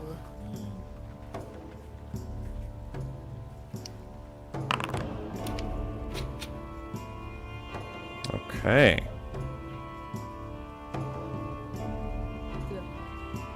Let's see here. That is... Yeah, go ahead and make a... Did you make a roll? I heard dice go off. I heard dice too. Yeah, I heard the dice, heard and I dice, don't but I think don't I. see. Yeah, just go Yeah, ahead and... I didn't see the Just dice. go ahead and roll the duality dice for me. And you can add your... you can add that modifier.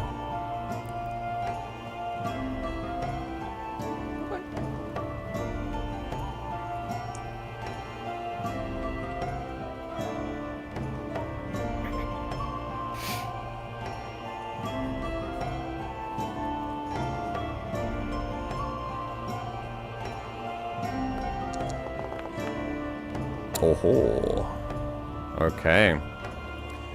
Fun fact about this roll with fear is that immediately as you go in and you start to trace these patterns of fire in the sky, and they just kind of one at a time, they streaks in the air. They make the crowd go wah in like wonder, and I think it's not a musician that stops you in this moment, that keeps you from inadvertently drawing energy from a place you don't want. It is, in fact, another Fae. And you're starting to notice, Serta, that you are involving yourself in this, but it's through involvement that your senses are more finely attuned, and you can see that at the back of this festival, hanging in the wings, waiting to make sure that this performance goes on and does not spill over to imbalance the ecosystem, are a number of Fae. And you look for energy to conjure this fire that comes from a specific place, and then you lose your focus for just a moment, and suddenly the energy is there for you to grab onto. You don't even know where it comes from until the fire is already in the air, and then you realize it's coming from a Fae. Fae in the circle around you that are providing it for you, and the one that gives it to you kind of dances in a little circle and gives you a wink. A little bigger than you. All these Fae are, and you notice some of the townspeople are noticing them, but it's more like it's like, oh, the elves are here. You know, it's like a little it's like a Santa's elves kind of thing. It's like here are the little helpers. No one's really scared of them. It's just like a happy occurrence. They always they're more used to them. Like they always come. They're here every year. To make sure that the residual music is appropriately consumed. And how do you react to the presence of these Fae, Serta?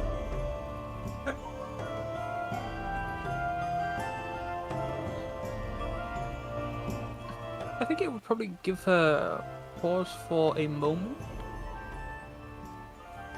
But,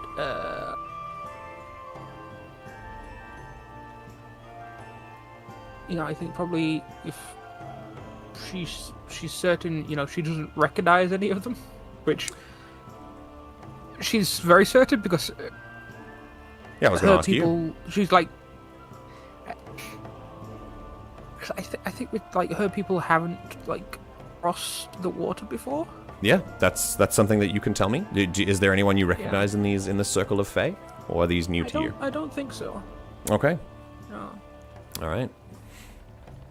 So, understanding that no one here is someone that you know, then what is the reaction?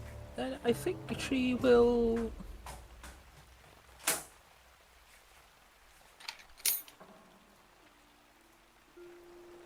I think she'll get back into the the idea that she had, and go along with her fellow like Fae. Okay. Very cool. And a sort of instinctive, maybe a little nervous, but you are immediately welcomed as the liveliness of the music elevates a little bit. And and space is made for you in the circle. Maybe you kind of perch on a rooftop to sit next to another couple of Fae to just watch the festivities.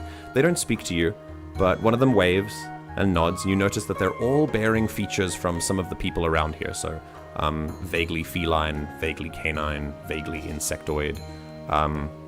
A couple of even draconic type of shaped Fae as well. Those born from the species that create them. And yeah, you're welcomed immediately. There's no hesitation at all. Who's next? You want to?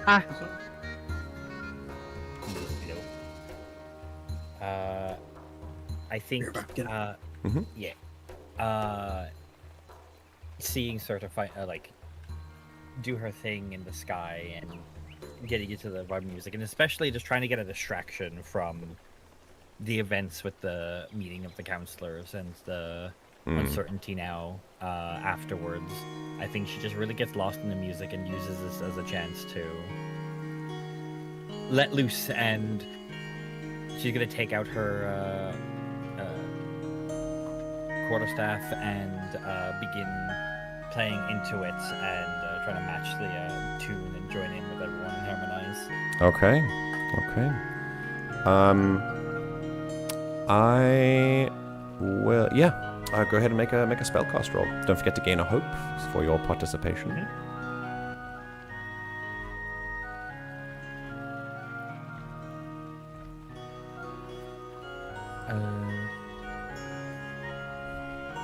I think I will use that hope for Speaker for the Wild. Okay. Trying to make sure that she's steady in her music.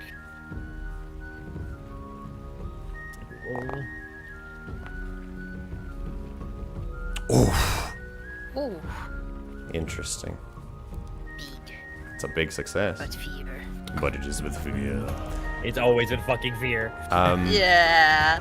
Ramba, you'll find that you kind of, you join in with, as Serta does her thing, the fire continues to burn around and create these shapes, and as you engage in your performance, you feel that music is the outlet that it always was for you, and you add this very raw kind of feeling into it. It does need to be brought under control by one of the maestra at the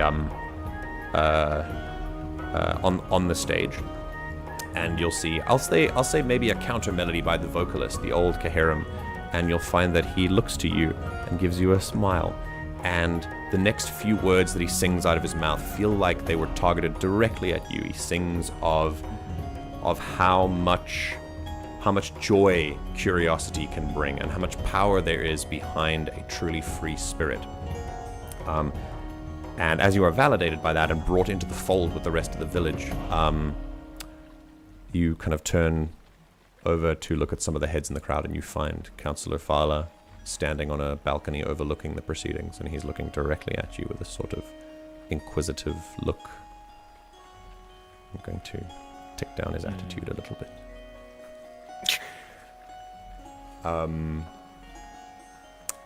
Right. Who's next? So, you want to go or should I? I have a feeling Rona would be last to join, so you go. Okay.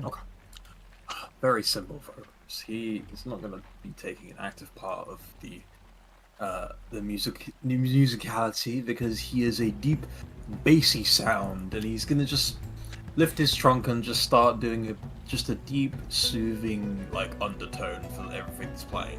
Very nice. Kind of just matching the rhythm and just very, very sort of calm and not huge effort, but it's not a huge taxing sort of thing. Oh shit. So spellcast, right? Yes, you can make a strength. spellcast roll, and don't forget to add a hope for participating. Yes. And, what's with the fear? Let's go. Again with the fear. Let's go. Oh, I'm at full fear. Right. Oh no. So, yeah. Okras, I think, Let's see. Yeah, you provide a baseline to all of this. And as soon as you arrive, you notice that anyone who says that... What? Say again? Go on. It's kind of like, even though he's doing such a low effort thing, it's quite a big bassy sound. Like, whoa, okay, Yes. Yeah. I think it's kind of a sense that, you know, when you've listened to a song that's only on treble boosting, and then suddenly you add the bass, and it's just like, whoa, that was missing the whole time. It feels like now the melody is complete. However, being the foundation for an entire village's worth of magic is taxing, and I need you to mark a stress for me, please, as you suddenly open yourself up to be, as I said, the foundation for this entire piece, and that takes its toll. It is a beautiful event, and you do help, but it does take its toll on you.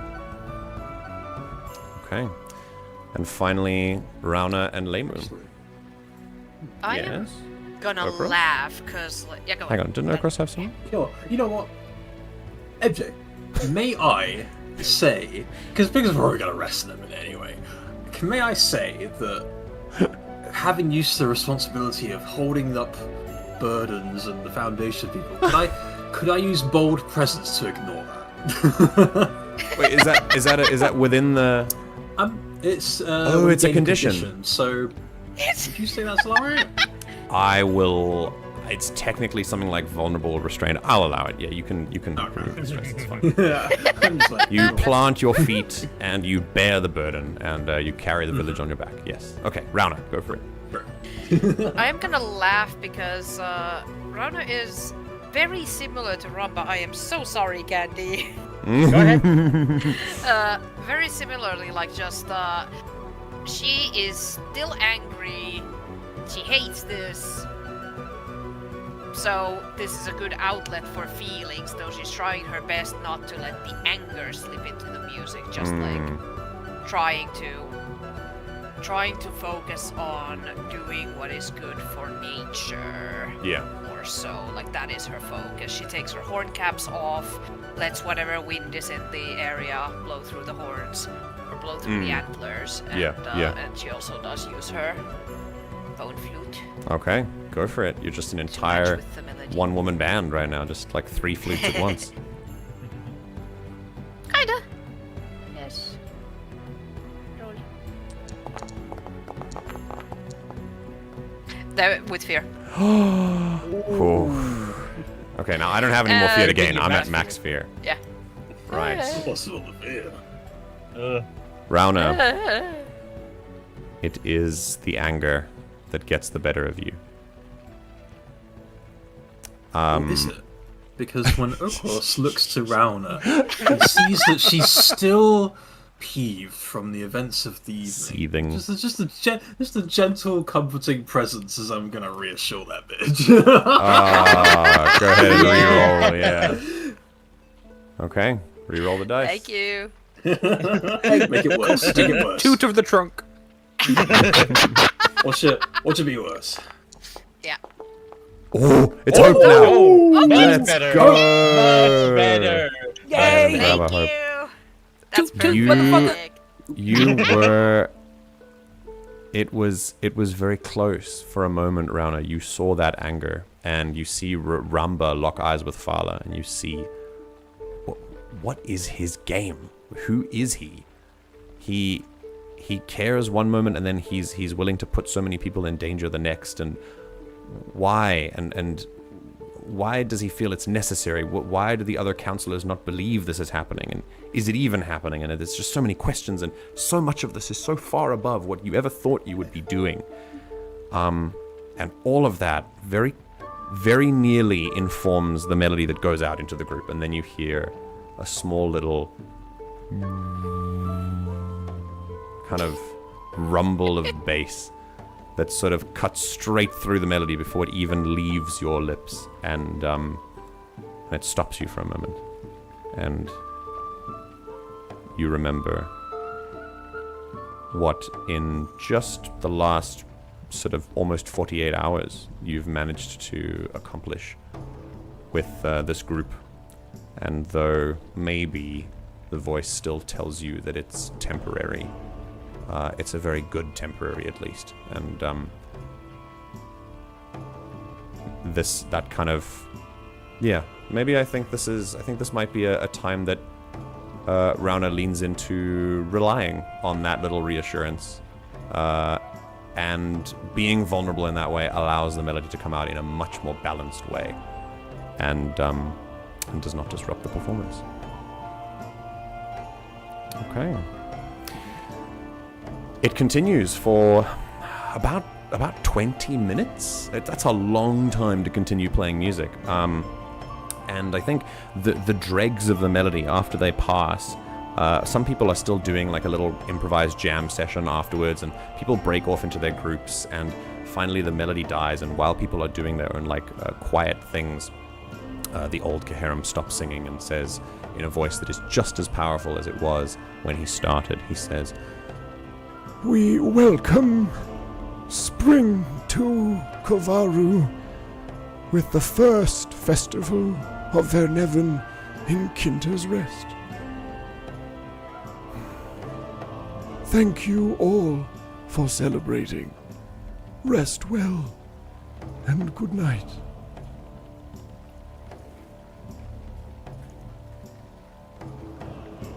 He leaves the stage, and one by one the instruments die, and people, as I said, they break off into their own groups. The festivities will go on in those kind of quiet moments into the evening, well into the night. For the rest of you, you get to do whatever it is you want for the next little while. But you have a big day ahead of you after that. At the end of this festival, when the melodies drop and you end up back in your groups and the people have left, the flower crowns are kind of scattered on the floor, and the festival has truly seemed to come to an end. Is there anything that you'd like to do before you retire for the evening? Fly away. Fly away. Rauna will be whittling a little antler piece at some point. Okay. Very cool. You can find lodging at the same tavern that you were at before, or at a different one. You can go to the outskirts of the town. It could be wherever you like, really. But I will ask: are you taking a long rest, or are you? Oh, sorry, that's a little soft. Are you taking a long rest, or are you just going to sleep and wait for the morning? I don't see why we can't have a long rest. You have max fear anyway. I have You max understand fear. the game? It's very true.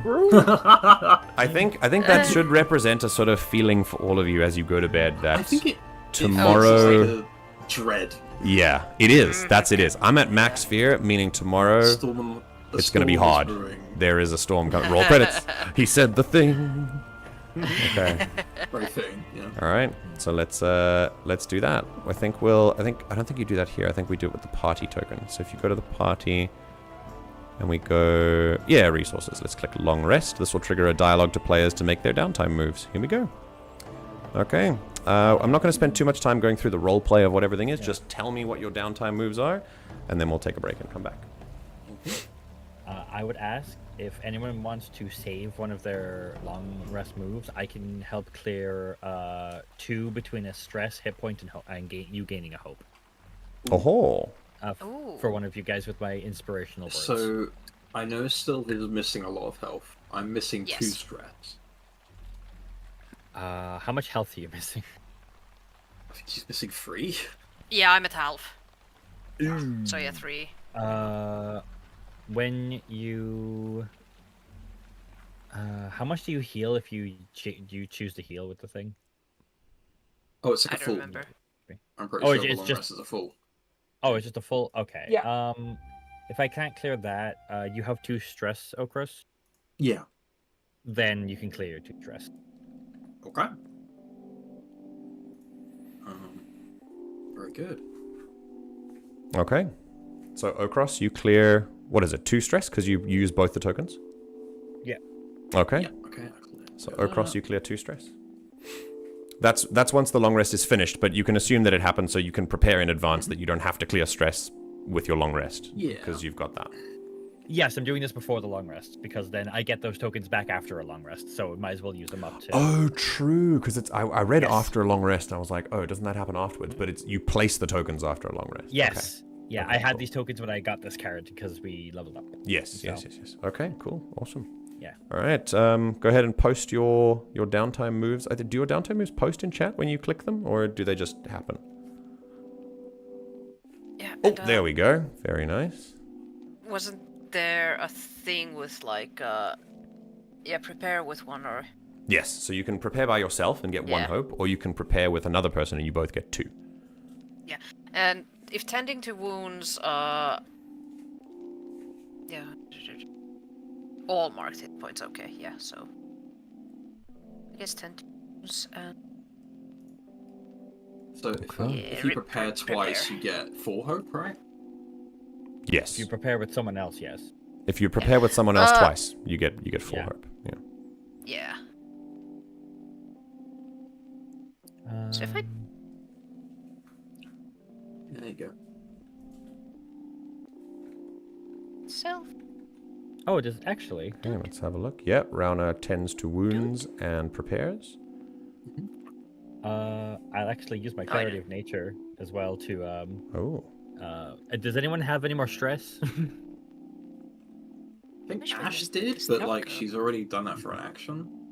Oh. Yeah. I just saw it too late then. Alrighty. Rauna, are you preparing with Serta then? So you guys prepare together? Yeah, that would make sense. Okay, then you and Serta both gain 2 hope, and Okros, you also gain 2 hope for preparing with one of them. Your second prepare is going to be just 1 hope, unless Ramba does one prepare. I for would her. like to, but the thing isn't on my sheet. Oh? Oh, weird. What thing is on your... It's not on my sheet. Oh, yeah. I can't. Yeah, I if have you, no like, click- downtime actions. Yeah, if you click out of it Oh, it doesn't go back. to look at stuff, yeah, it doesn't come back. That's Well, let really me- stupid. Let me do it again. Yeah. Hang on. There you go. Everyone else just click away, because it'll pop up for you, but then, Ramba, you can just do yours. Yeah, prepare, and I will. So, Okros, you get 3 hope. Serta, Rauna, you get If I'm 2 preparing each. with Ram, if I'm Oh, preparing with sorry. Ramba, is that If you're 4? preparing Yeah. with Ramba, then you get 4. Yeah. Boom, Yeah. boom, boom, And then I can do boom, Eric. boom. Ramba, you get 2 hope, and then you tend to your wounds. Lovely. Very Max cool. hope. A good night's sleep. I get to move some countdowns forward, Can snurd. which might not be relevant for this campaign, but maybe for the next one. Oh. Oh, oh boy. Yes, we live in a living world. So, I love that though. a very brings good. joy. Thanks, I do too. A very good night's sleep, and yet you all wake up thinking it's just begun, and we're at the climax now. And you make your way to the Councillors' chambers, and that is where we will take a break. So, Yay. we'll break for we went for a while before the break. I just wanted to get the 10 festival minutes. over with.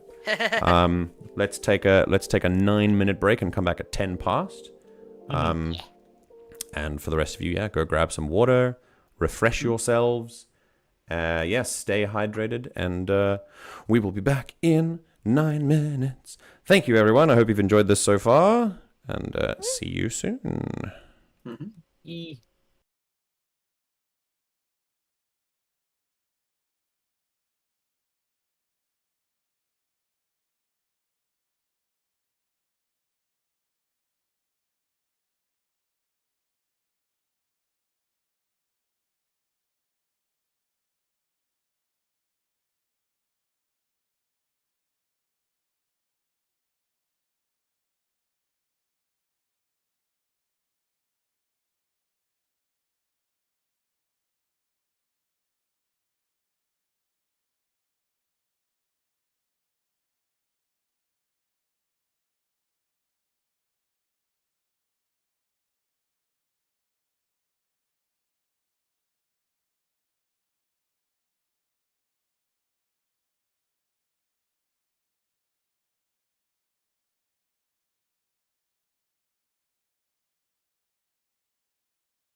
And we're back. Welcome back, everyone. Yay. Very quickly, where last we left off, the festival was a success. We ended with a lovely little spring handover, and we are now here the following morning, and the party is about to go and meet with the councillors.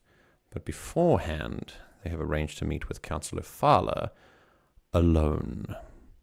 And so we will start with that. Yes, I think this will work nicely. Right. The trip to the council chambers is perhaps quiet, as you're all wondering what will await you inside. There are whispers around you almost constantly about sort of related to the fact that you've been invited to a council meeting after having just got here, thinking, man, these really are big shots. It's very cool. And as you arrive at the front door, there is a let me see here. There are a couple of guards that are flanking it, definitely in uniform. Again, they're not like bristling with weapons. The guards of Kinter's Rest are very chill. They have a sidearm, or they have like a sword, but it's not brandished right now. They just kind of nod at you. They're sitting down playing a game of dice, like they're not bothered. Mm-hmm. And you are welcomed. And for the first time, Okros, you see a building that has a doorway through which you can fit. Yay! It's a total coincidence, and it is still a bit of a squeeze, but it is a building you can actually go into. And so, go into it, you do. You are directed to Councillor Faala's rooms, and Okros, you are able to kind of poke your head in through the door. I think maybe it'll be like just off of one of the more private courtyards that no one else is in. So it's just you outside, and you can kind of... The doors to Faala's rooms themselves are too small, but you can hang around outside there. The main council chamber is big enough for you to fit in, but we'll get there. First, you see all of you are led into a room with a desk at which Faala is currently sitting. It's just him. But Okros... your ears are able to pick up the little pitter-patter of people in this area that you can't exactly see, but you can hear. Faala has people here, but if they don't wish to be seen, they won't be. You are at the desk. You sort of stand a little bit away from the desk, we'll say at about very close range, and Faala looks up at you, nods, and rises to his feet and says, "Thank you for coming.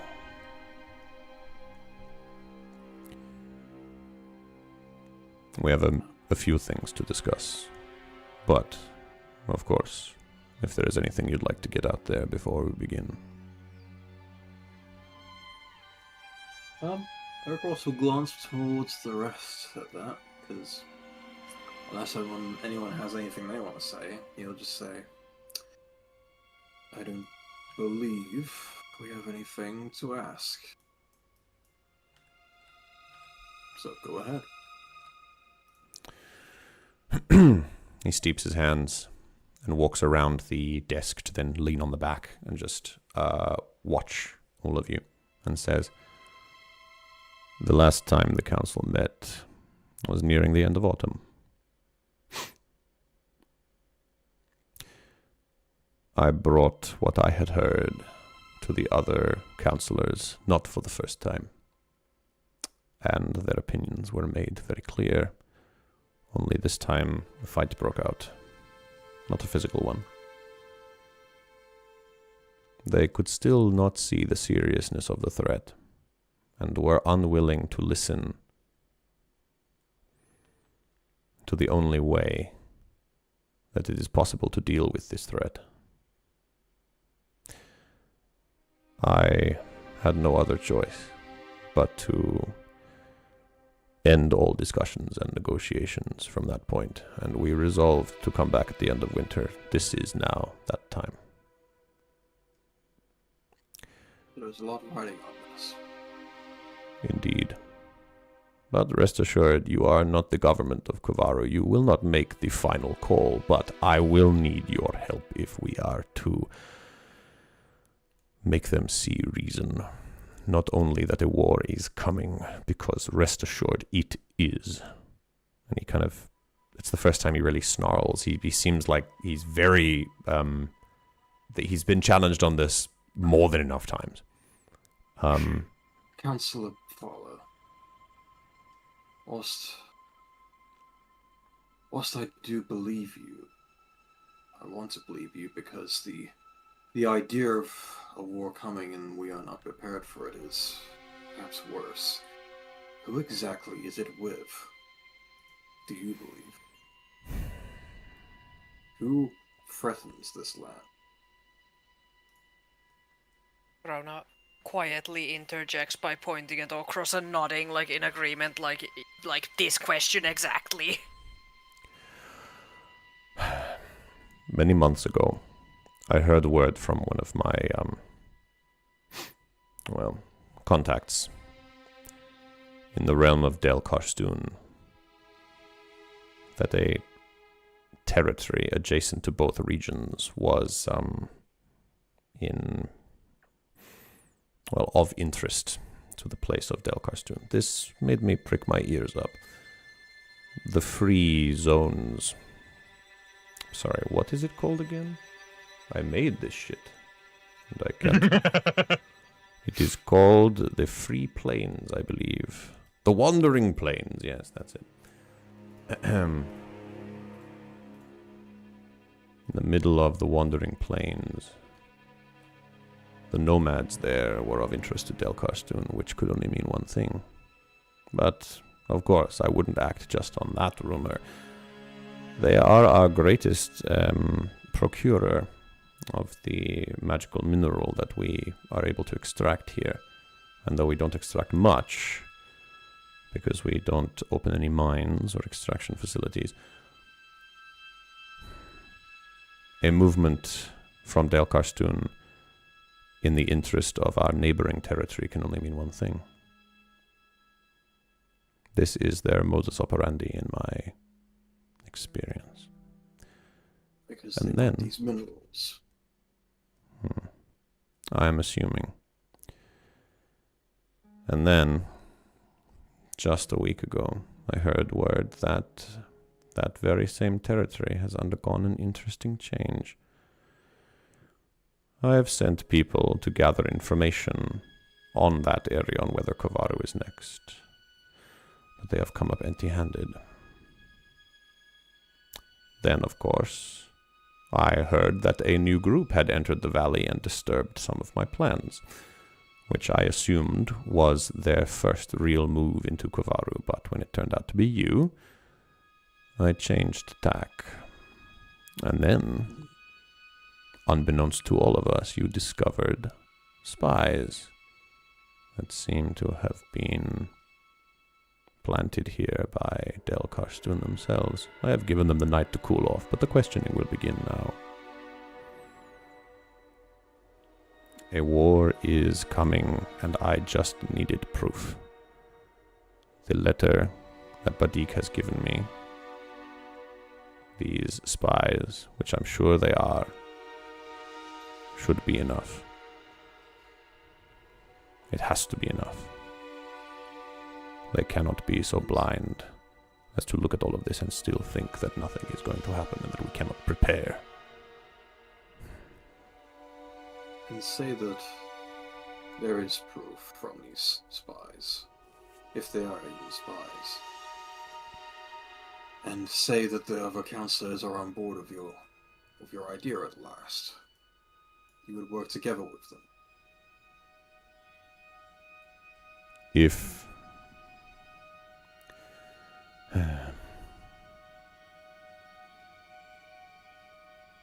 they must agree to the methods as well. We cannot be divided in this time. We must take action now, however drastic. What does that look like to you? It looks like protecting the assets that we have, that other nations have taken advantage of since we started this place. Since it was started. I arrived at a place that had a noble goal of protecting the environment. But when war comes, if they win, there will be no environment anyway.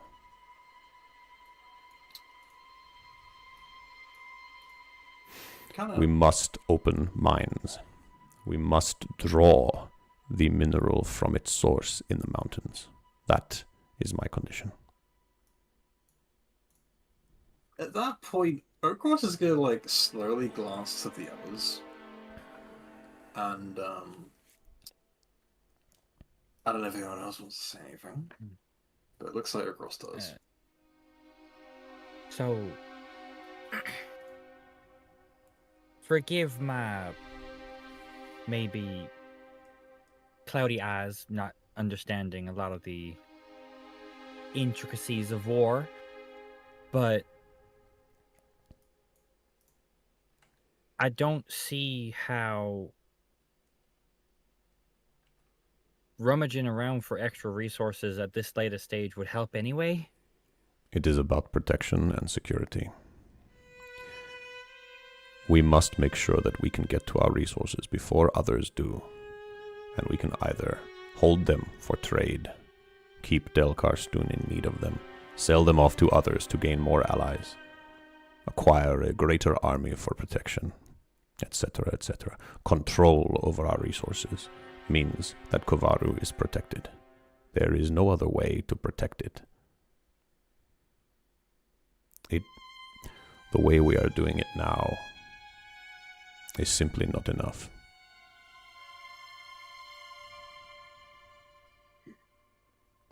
We do not have control, and that will allow others to come in and take advantage of it. If you were working for Delkarstoon and you came to that camp that I had, you would have been able to open a mine up on your own, and there would have been very little they could have done to stop you, if it was you. And we must assume that Delkarstoon has more than a group like you. If they are preparing for war, we need greater control, and we need it without having to go behind the backs of anyone else.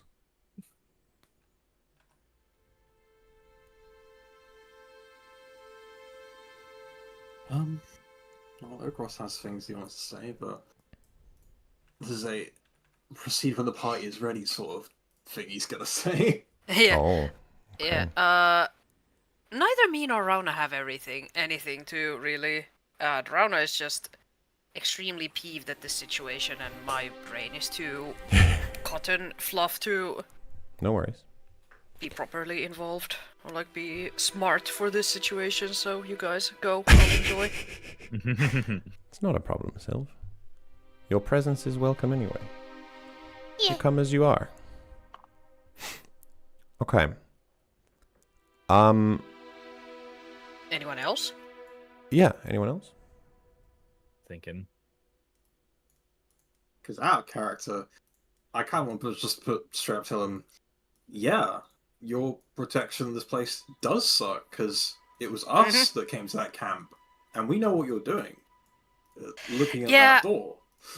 Yeah, I'm also a little bit thinking of like the fact, like he's saying that we need to work together, and he is going behind the backs of the other councillors with the mercenaries and everything. It's like, buddy, what you doing there? But I don't know how to phrase that in a. I mean, I know what you're trying to say. Way. Would you like to say that it was said, and then I can respond? Well, I was gonna have Oakcross basically. That's why I was wanting to have everyone else like if they want to say something, do it. Yeah, because like I don't think Rauna is not the type of person to take initiative and like show our cards that quickly and like confirm that yes, we were the ones seeing that camp. Okay. I mean, he knows you were there. Like, he does know you were there. He just doesn't... He's surprised that there were other spies there that no one saw, that they were the ones that took the letter, according to the story. Totally, definitely. Yes. Mm-hmm, absolutely. Yeah. But he knows you were there. So that's already known. Okay. Yeah. Then I think Oakcross, unless you thought of anything to say, Candy and Ash. Go on. I think he will simply say, "Well, you are right there, Councillor Faala, because your borders are in need of protecting. Your defenses do need to be more resolved." Glad we agree. And it's like a pause for a moment, because it was us who came to your camp that night. And it was us that learned what it was you were doing there. And going behind the other councillors' backs is quite contradictory to your own words just now. So I wish to put all the cards on the table. What exactly is it you are doing there? Presence roll, please. Oh boy. Let's have a look here. I will use both presents and spin that open, and I'm also... Since he's putting his point down firmly, I'll say listen closely is applicable here. Okay, yeah, go for it. I would like to spend a hope with have Rauna help. And Cool. Advantage dice. I'm not fully sure how exactly. Add some words in about this bullshittery. Yeah, go for it. I don't know Difficulty what 15. words, but some words will be added. Anyone else? I have nothing really to help with. No, I'm going to spend a fear and have this difficulty 18. Wah. Yeah.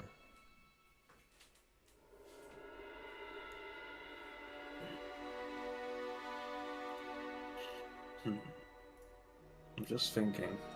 Can you steal Ash's dealing with nobles No, again? it's once per session. Alas. I was gonna say,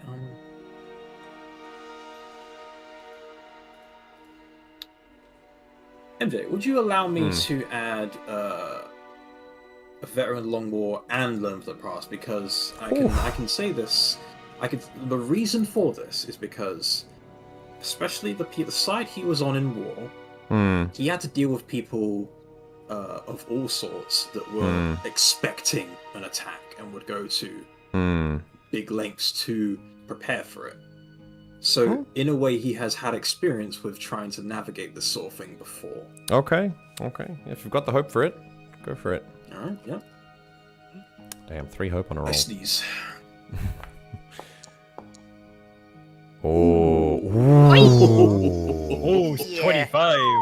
Ooh. My God. Yeah. That's huge. Grab a hope back. He sighs and says, "What would you have done if you had brought news of a war to people who had vowed to protect this place, and they had turned you down again and again and again? I had no choice. This was required for at least me to know that it was possible. What we found in that cave was an accident, but it might unlock something more valuable to this valley than anything. And if I had stayed my hand, we would not know about it. And if it's on the outside of Kovarru's territory, maybe Dale Karstoon would have found it first." I understand what you're getting at. And my end goal is for us to work together, yes. But I also know this is what must be done. And as for the door itself, one of the things I have recently planned for is sending out a maestro who may know what the door is made of and how to get past it. But you have proven yourselves to be capable with music as well, if you'd like to give it a shot yourself. I could try flying through it. Ah, a fae.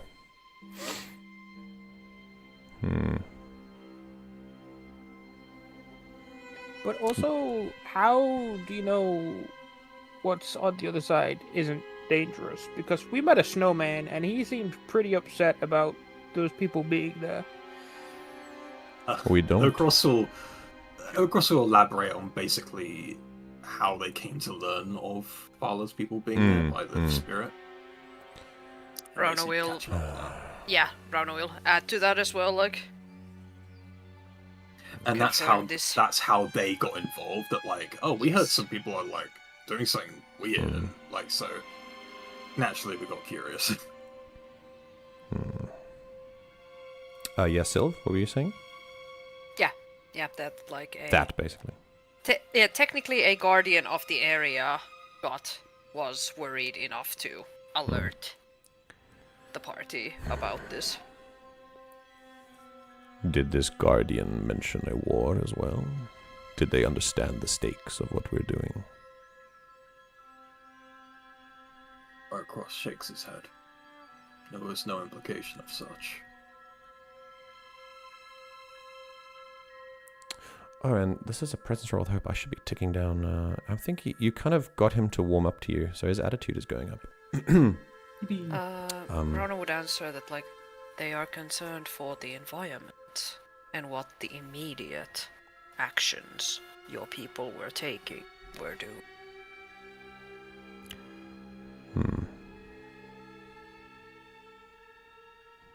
These were related to the door itself. Shrug.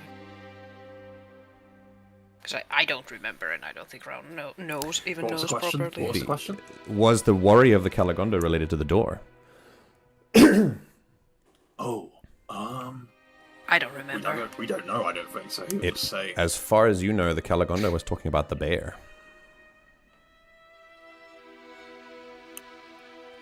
It had knowledge that there was something they were doing there, but it didn't mention the door.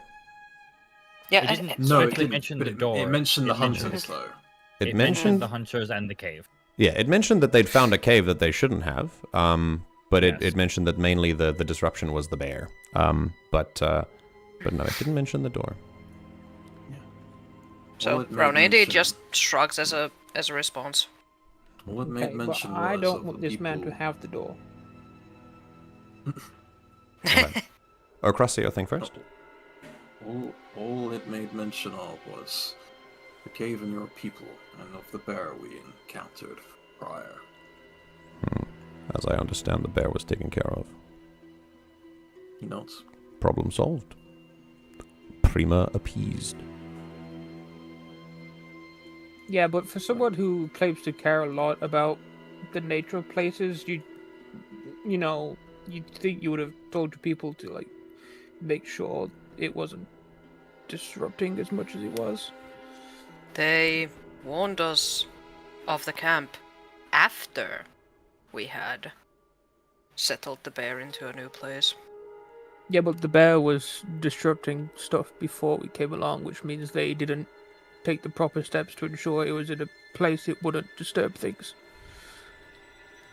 They just kind of shoot it off and let it do whatever. That is where you misunderstand my position here. Kovarru's environment is important to, yes, its people, yes, our resources. But we also live on it. And to be a slave to the environment is to be as animals. It's not slavery when it's meant to be harmony. Work with it, not for it. I don't think we will see eye to eye on this. But harmony can only get you so far. and it does not protect you from a war. I have a question. If you're so sure there's going to be a war going on with this place, I would assume someone who isn't an idiot would have at least attempted some sort of meeting, try to talk civilized to the other party. I've only heard you say there's gonna be a war. There's gonna be a war. Have you tried conversation?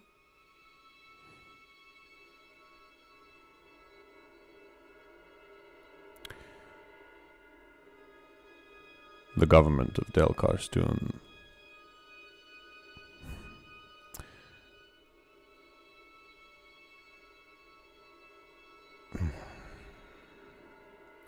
suffice it to say that conversation would fall on deaf ears.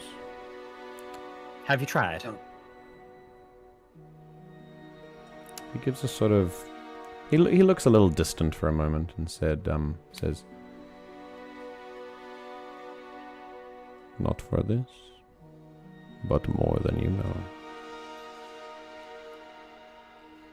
I know them." Do enlighten us. We are putting our cards on the table. I'm going to spend a fear, take up his patience thing, and you see that he shuts off on that, and he goes,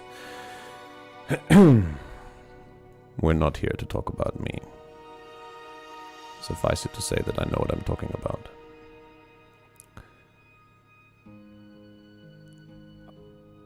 And the council is waiting anyway. It's not time for a long story.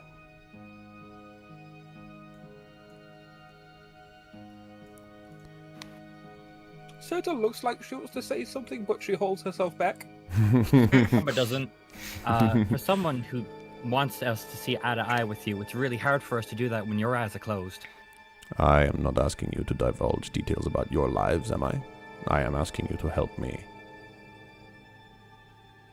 with something that you know is coming. You've seen it yourself. You have captured spies related to it. And speaking of which, and he motions to one of the doors that is closed. Would you like to find out whether this is as serious as I claim? They will give you answers, I'm sure, if we apply the right pressure. Let me put it this way, Councillor Faala. I believe your methods to be true, and that you do truly do this for your people. But there comes a time where there must be understanding.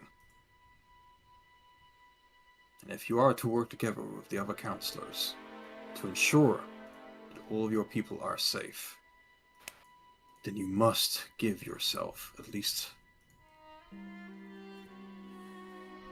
as Ramba says, see eye to eye. Because it is all the harder to trust someone that can't even be bothered to share with them. I have words. No, I get it. You got this. Yeah. Okay. You cannot be even bothered to share with them what is gripping you.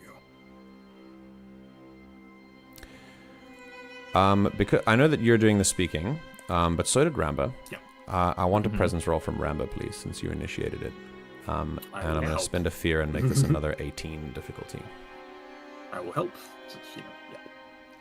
Okay, I get advantage. Yeah, you get advantage, yeah. And you're also playing on his motivation, so you can have double advantage. Oh, two of them. Ooh.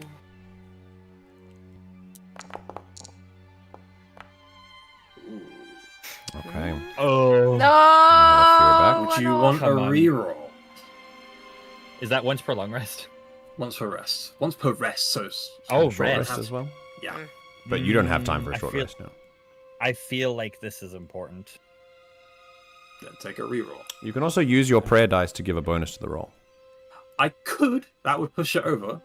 Yeah. Mhm. So it would be guaranteed, or it could be worse. Sure. Yeah, I'll guarantee it. Okay. Okay. So you get 4 on that. A little so burst So of 21. inspiration hits the last part of your words. You hit him, and that is a 21 with fear. Okay. That's going to tick up his patience, but it's also going to tick up his attitude. Yeah. And it is a success. But you can tell his patience is running thin. Mm-hmm.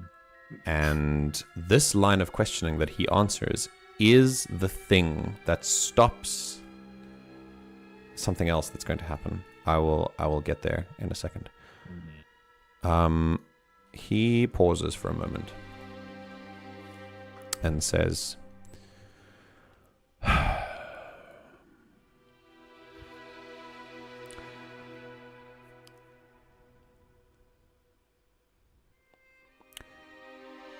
before I was a councillor, I think it might have reached your ears that I am not of Kovarru. I, in fact, come from the Greenbelt. I roam the forests.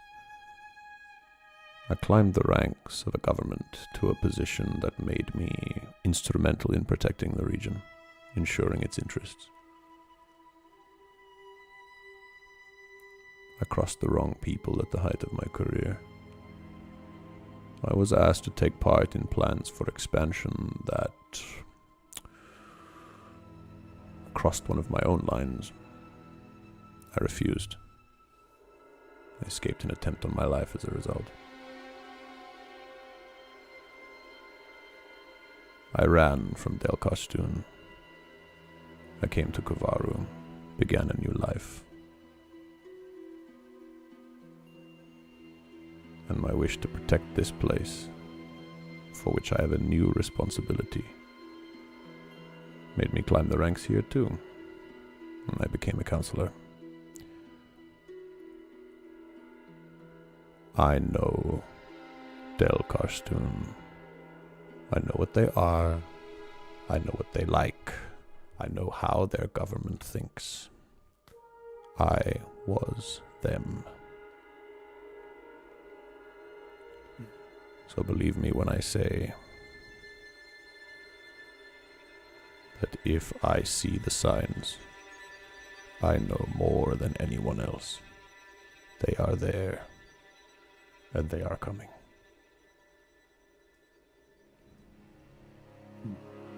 Thank you for sharing. Grossel. Thank you for prying.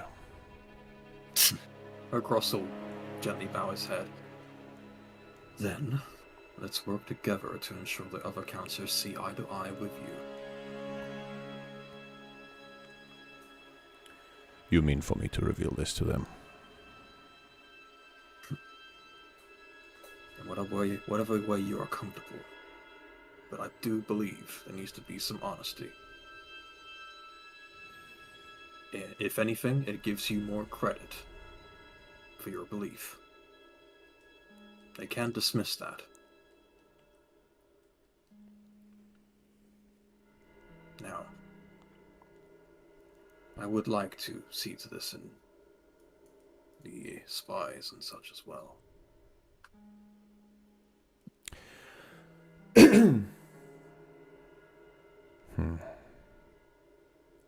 And he moves off the table, grabs a key, and he moves towards the door to the left.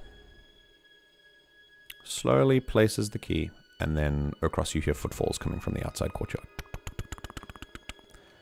And there is a knock on. Oh, I have a door knock here even. There you go. Wait, there we go. There's a door knock on one side. And there's a voice that comes in and says, "Councillor Faala, the councillors are about to start session. They are waiting." His key is literally just in the door. And a wave of displeasure crosses his face. "I will be right there." Turns the key, opens the door. And you can see that the spies have been left exactly as they were before. They have not been treated. They have not been fed. There is water, but it is certainly the first of what Faala was going to follow with other tactics of questioning that he does not get the opportunity to because of your lines of questioning that ticked the clock down sufficiently, but wore his patience down sufficiently as well. And he moves into the thing, and he snaps his fingers, and from elsewhere in his kind of department in the building, another door opens, and some people wearing his colors come through. They're hooded, and they move through the doors. They unshackle the prisoners from their hooks, and they bring them through. They look very, very rough. There's been a bandage job on the arm around the one that shot himself with his own crossbow, but the bolt hasn't been removed. And the Caharum is fine. I think she got shot in the leg, didn't she? Yes. Arrow not been removed either. It's been also it's just a really random patch job, a very half-hearted patch job, and they get frog marched immediately. The guards all but shove you out of the way, just kind of making sure that the spies are ahead. And Faala says, I suppose we'll have to bring them before the full council to hear the truth. Let's hope they're as talkative.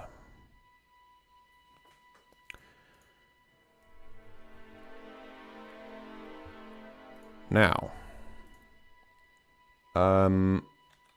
I think, yeah. Is there anything anyone wants to do before we transition?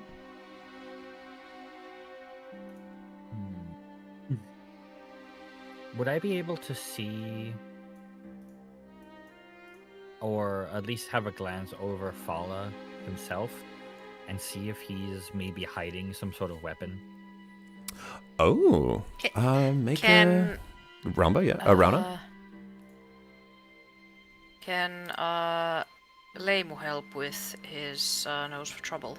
Oh yeah, I mean, it's a I it's a help. I can So use experiences with a help. Fuck. yeah. So you just spend a hope and give a d6, yeah. Or you can lead if Candy's okay with it. What do you guys think? Now I you go, think it would Candy. be- I'll help. Okay. Okay, go for it. This would be instinct.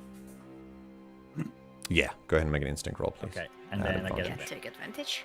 Yeah. Difficulty 15. I will never roll with hope. Oh my god, genuinely.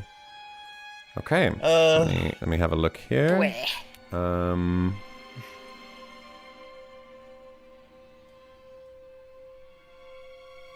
Huh.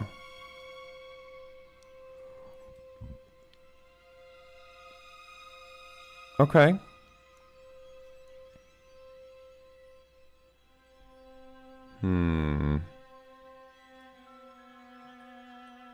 Okay. You look in and see the kind of outline of a bladed weapon beneath his robe as he walks. And then another one in a different place. And you see that he is very much armed right now. Okay. And I then think you're looking at his robe, and your eyes follow up and meet his eyes. And he sees that you see. I give him a nod. He says nothing, does not react in any way, but he knows you know.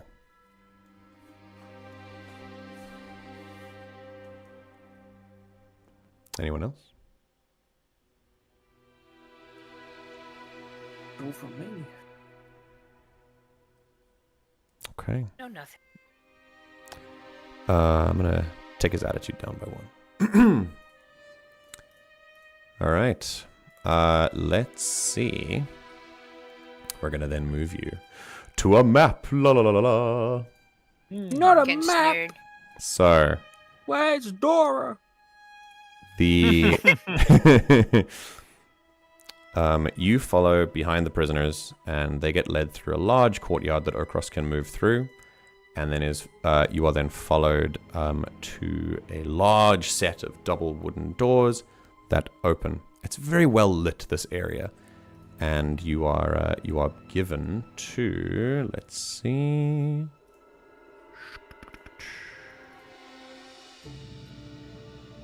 you are taken in as a large door opens. Big double doors. And I had to click it twice because it's double doors. And you are taken to this place. Ooh. Which is made by 2-Minute Tabletop. Yay! Yay. The link is in the description. You are brought here, and I will bring... Faala's guards arrive and then disappear. Faala takes his position at his place, and you find that there are a smattering of Kinter's Rest guards around. Not a whole lot, just enough. And you see the 3 councillors that are the other 2 councillors are already there, and this place is big enough for you to kind of walk around in a little bit more freely, Okros. And there is the briefest sound. Oh, I think I should add this. Let's see. Hope this isn't super loud, but it's technically a waterfall on the map, which I'm going to see if we can do. Yay! There you go. A small flowing waterfall lands in a pool and creates a really interesting ambient sound, and it actually passes through a couple of valves that create a sort of, not wind chimes, but in this case water chimes kind of effect that are very very soothing. And that's interesting for someone like you, Serta, because you can see the threads of magic that creates, the threads of music, and it creates an interesting kind of veil over the whole room. The wind chimes kind of they have a sort of dulling impact that it suggests to you that it would be very difficult to hear anything that's going on inside this room from outside, or in fact that it might be difficult to sense anything from inside the room as well. It acts as a sort of dampener in many ways, not just for physical senses but also for magical ones. And it's quite a splendor. It's quite a wondrous room, and you can position yourselves anywhere near the front here. And then I'm going to place I'm going to place these guys as well. Let's bring the Gourmet and the Keherim. The Gourmet is not posting. Ah, there you go. Can we stand? Anywhere in front of the councillors. You can move chairs out of the way, obviously. You can stand where chairs are. Okay.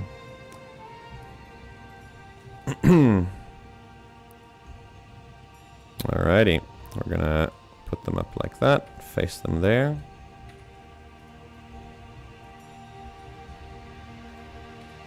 Cool. Alright. And at that, the council looks at you. Both of them are restrained as well, which I will put here. Lovely. Very good. Okay. And they're brought before the council. The first person to speak as Faala takes his place is Lillian, who says, "As I expected, the treatment that I heard our guards were willing to provide was not administered. This is a wonderful start to the meeting, Faala. Explain yourself." Faala responds with, "Do you really think they will be in a position to make up a story this way, as opposed to if they were well treated, well fed, and perfectly energized? It is about creating an environment that makes them more susceptible. Lillian shakes her head. This is not going to go well if this is how we start things. But welcome to this group as well, and she motions to the four of you. It's, we apologize for the start of things, and, well, we have things to discuss with you. We'll start with the most important things, and then once we move on to other matters, if we can resolve this first one, then we will kindly ask that you leave so that we can resume, hopefully, governance of Kovarru. So, I think, let's see.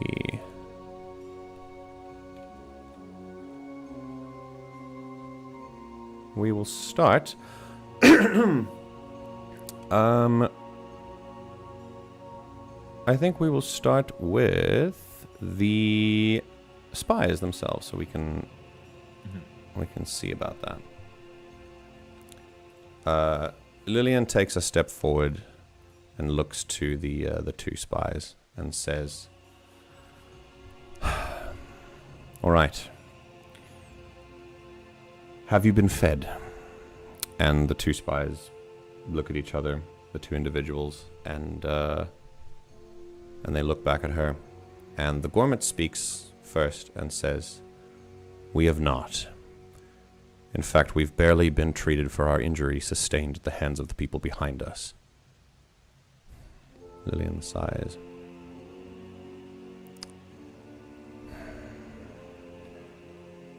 Then let's see to that first. First, I forgot what accent I have for a moment. Oh my god, why is it so fucking hot? Yeah. She calls for a meal to be made, and she says to them, "Right, while that's coming, I need to know, who are you, and why are you here?" The Gormit and the Cahirim look to each other, and the Cahirim then speaks and says, "We're not from here. We are wanderers. We came from deep in the Greenbelt. We were here because we heard word of the festival. We wanted to check it out, and we'll be out of your hair when we just want to continue our travels. We're nomads."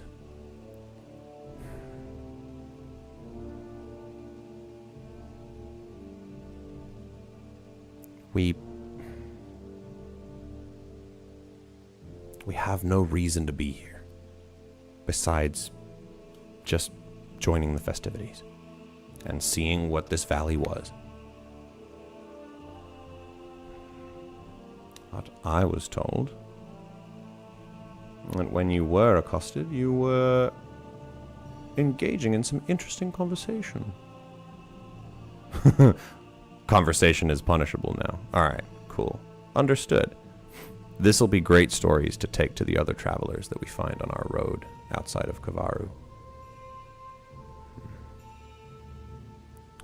Faala moves up and gets a little bit closer to the Gormit and says,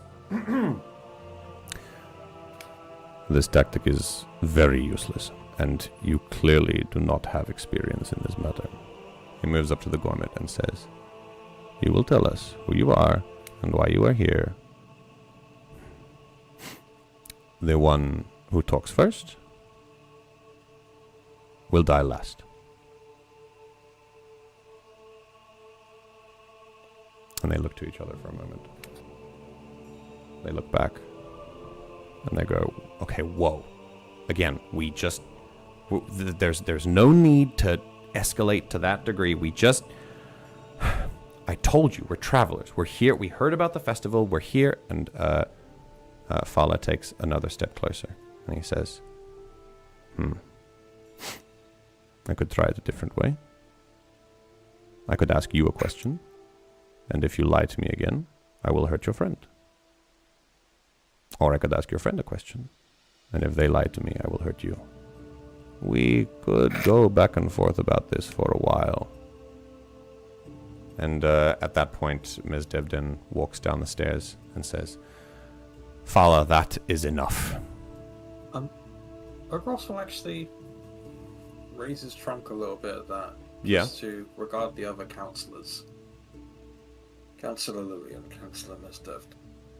Having spoken with Councillor Faala, I believe he has great reason to be suspicious of these two, and I would please at least give him a chance here. As cruel as his methods may seem, they are not without care for the people of this place. Okay. Make a presence roll. I'm sure you all knowing him, he works for the protection of Kovarru. Okay. I will do both presents and listen closely. I feel like it fits. So, Yeah, absolutely. Ooh. Oh. Very nice. Okay. Yay, hope. Oh my god, a 19 with hope. Okay. Okay. They look at you for a moment, and then Lillian gives a glance to Serta, who has decided to perch herself on Faala's throne. And just gives a little shake of her head and then moves to Urkross. And they sigh.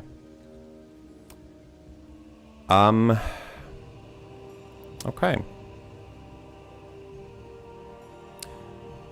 And Faala's attitude's gonna go up way. But Ms. Devden and Lillian's patience is gonna go up as well. And they will go, alright.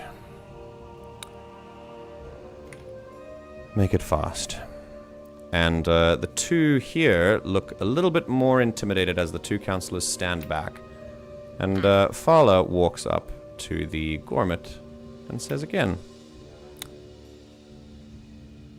where are you from? And it's at that moment that you see, I think it's this one. I think no, he's gonna bring in one of his own guys. See here, yeah. This is an ale-er. I'm gonna spend a fear. An ale-er comes in and moves in and is not floating meditatively like it is here. It's just meant to show you that this is a maestra. And the maestra moves over to this Gormit and starts to hum a very slow, intimidating melody. And you can see that it is kind of monitoring it seems to be monitoring the Gormit in some way. The Gormit answers the same. And this time the Maestra just shakes his head, and it's a lie. Now, at this point, Faala moves over to this, the Caharim, and moves a little forward, takes his hand, extends his claws, and grabs around the scruff of the neck, and looks back at the Gormit. The other councillors are very tensed at this point. And I'm going to spend another fear and up their patience again. As he asks the same question. Where do you come from? Your friend is very wounded and looks very tired. An arrow in the leg is festering. Without treatment, she will be not long for this world. You tell me. You tell us.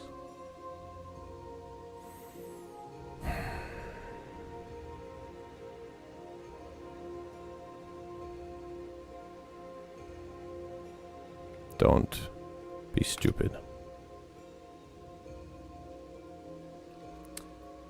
And I'm gonna hand this to you guys.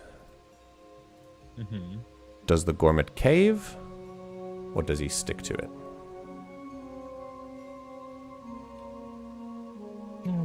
I want to see him cave. Okay. Yeah, yeah. All right. That's what we're building up to, so might as well see it through. Okay. The Candy and Ash, you guys good with that? yeah. Any Yeah. objections? Not so much an objection, but I want it to be noted that Ramba has not taken her eyes off of Faala this entire time. Mm-hmm. Ah, yeah. She's watching Okay. him very closely, and she is ready to do something. Oh. Oh. Okay. Okay. And you can see that both the councillors are very, very upset about this as well. But yeah, bold presence go brr. And and at that, the gourmet will give a deep sigh and say,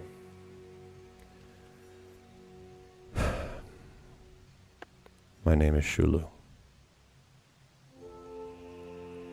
and I'm from Del Karstoon." Cross his eyes shut just for a moment, like, here it is. And that is when the councillors sort of, their eyes go wide as they realize that Faala might very well be right. Faala still has his hand on the neck of the Caharim, holding it up. Her head is kind of back like this, and she's too weak to resist. But Faala says, "Good. More. Why are you here?"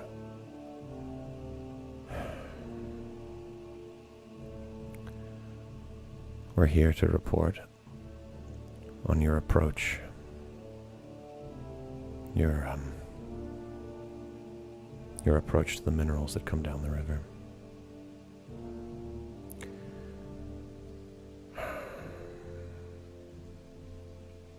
And the garrisons, the layouts of the mountain passes. We're forest scouts." At that, you see that the Caharim, while still being too weak to respond, is giving the gourmet a look of betrayal. Like, deep and utter betrayal. Like, she did not expect him to cave like that. And Faala gives one last tug of her neck and then produces a letter. The councillors bristle at that, and Lillian says, "Faala, what is that?" And he says, "All in due time." And he holds up the letter. "Where did you get this?" And the gourmet looks at it, having never seen it before.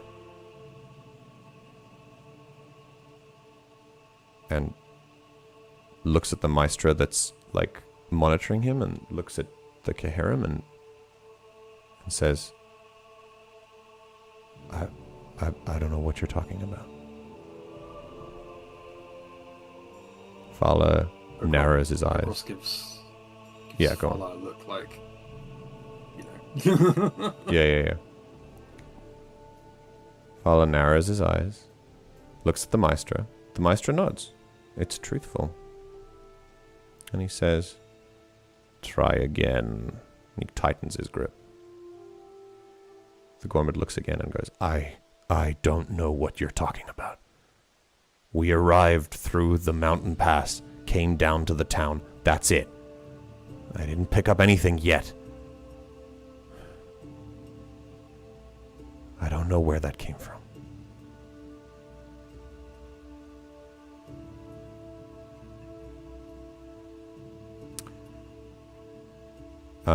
And with that, Faala shrugs, folds the note, puts it back in his pocket. Serta will Yes. speak up. Serta, go for it. So you don't know what's on the letter?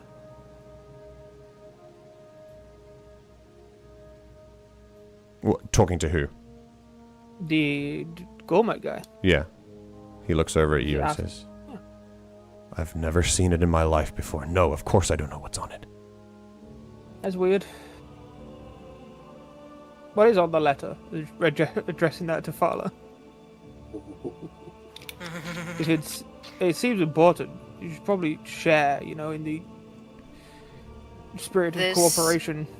Yeah, this line of talking makes Rauna actually step up. Okay.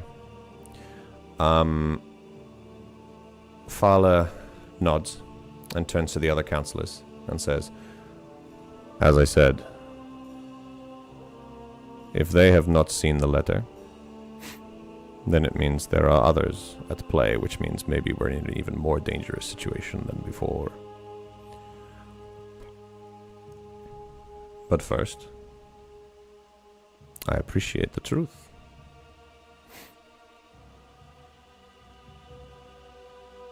And I think, because his attitude is past the halfway, he will not kill this Keharim.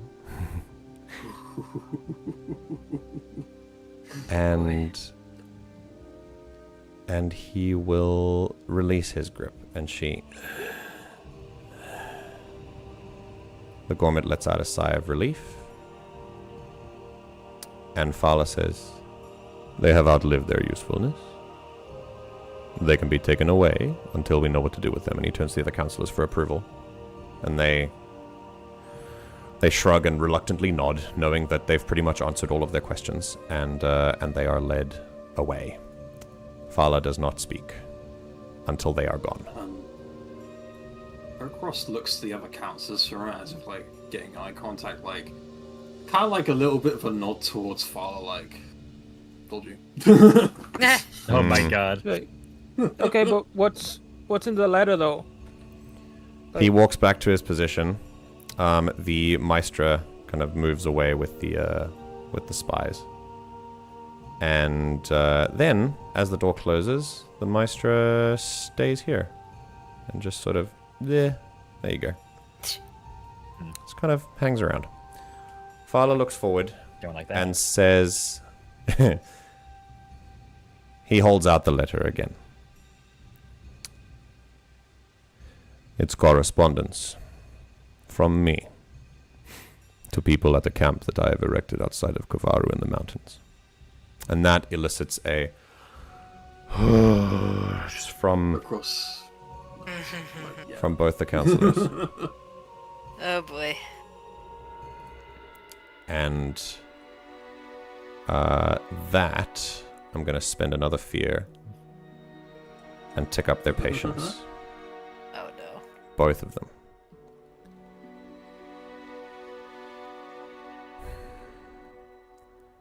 Mesdevden will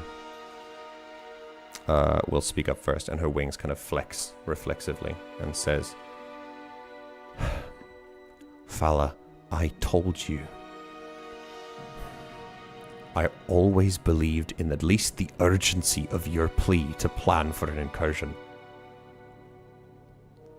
If there is an invasion coming, Kovarru can fight it without needing to ruin the land, and this... I should include that he mentions that he was doing it to kind of, open a mine there to extract. And Yes. she says, there are lines we just don't cross. We knew this as we became councillors.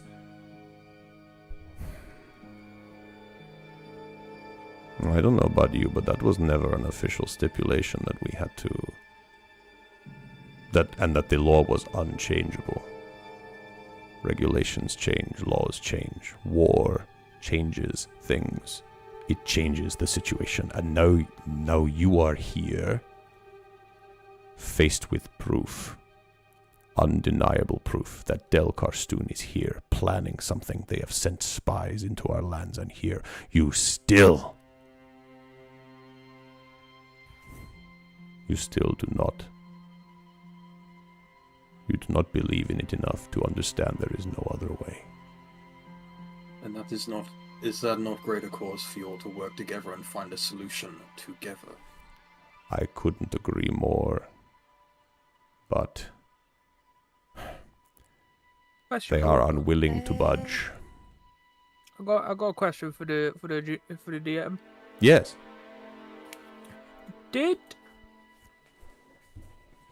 Because Faala knows we know about the door.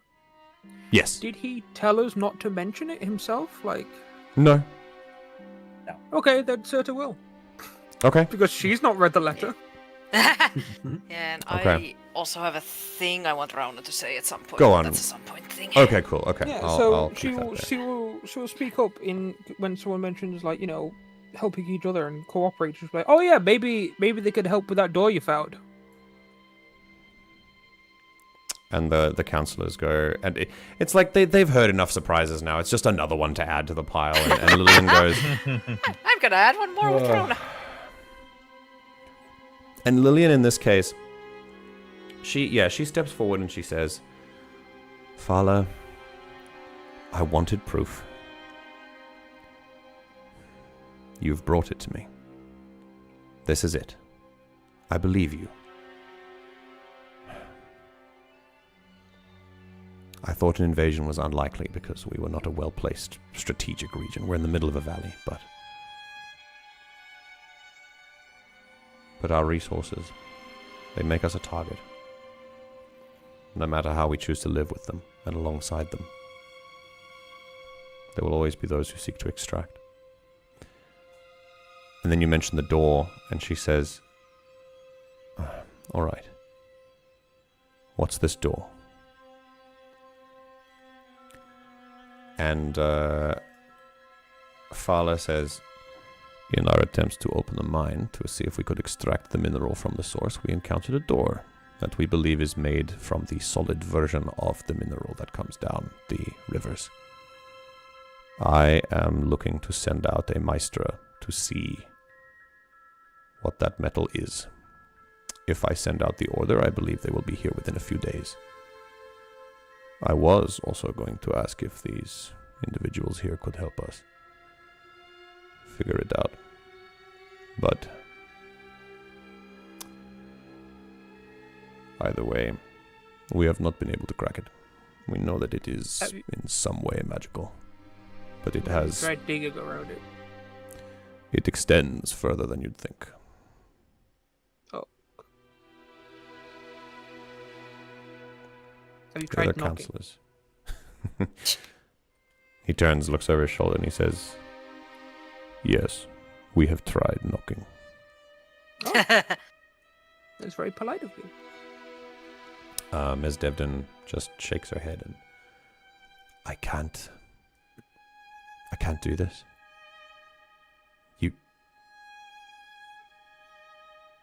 You haven't even considered that there are other ways. Now, I don't know where you came from before this, but there's always another option. And then Lillian we all looks- need to figure out together. At that point, Lillian looks over to Ms. Devden and says, she shrugs and says, pragmatically, my dear, what if there isn't? We now know there's an invasion coming, and while it is the most sustainable to protect our environment as much as possible, and as much as it means to the people of this place that the environment is protected, stripping the land will make the people unhappy. And she looks to Faala. But if we do nothing, we may not be fast enough in time to stop the invasion whenever it comes, now that we know it's here. Ms. Devden crosses her arms and seems unconvinced. And now, my friends, I think I'm going to... I quickly want to see if there's anything important that I want to add here. And then I want you guys... Say. Yeah, go on, Ocross. Oh, and Rauna. Sorry, Rauna. Yes, there was something you wanted to say too. Yeah, I don't again know like exactly where she's gonna interject it, but something along the lines of like, saying that the cockatrice was apparently not from Delcarstoon, and she's gonna say it while staring extremely poignantly at Faala. But that's like the only sentence says that that the cockatrice was not from Delcarstoon, and just glare at Faala while she does that. Okay. Interesting. Faala looks over at you and shakes his head. And Ms. Devden says, You're working with monsters. You're placing creatures in our lands that don't belong here and putting them in the path of people. What if it was someone else who came down that path before them? You claim to want to protect this place, but it seems to me that you would rather see it burn first than let it fall into the hands of the enemy. And Faala looks dead in her eyes and says,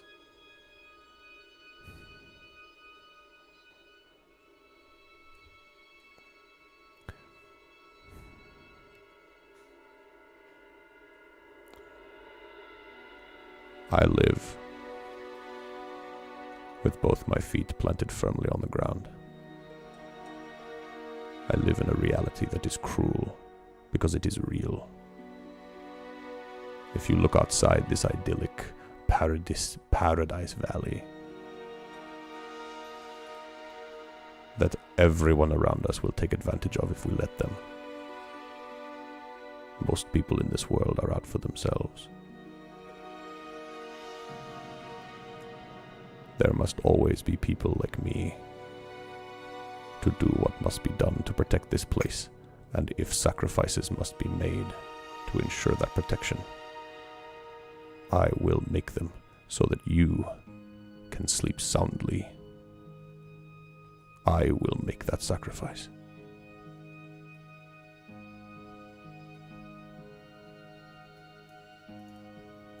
Internally, Rauna adds by killing others.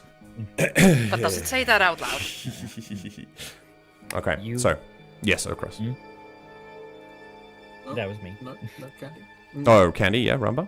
Okay. To that, I think Ramba will finally speak up and say, I admit we do need people like you, who can make tough decisions. And I do see you have your feet firmly planted on the ground. But like certain birds, you also have your head in the ground too. You are scared. You're thinking with fear. You're thinking that nothing can go right, and that's not how life is. Yes, there's horrible shit that happens. Pardon my language. But there's beauty and kindness and positivity in it all. I understand that sacrifices sometimes need to be made. I do, whether you believe I do or not.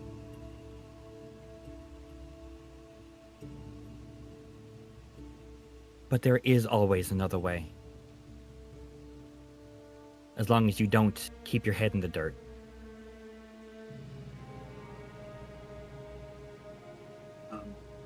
You're not alone. None of you are.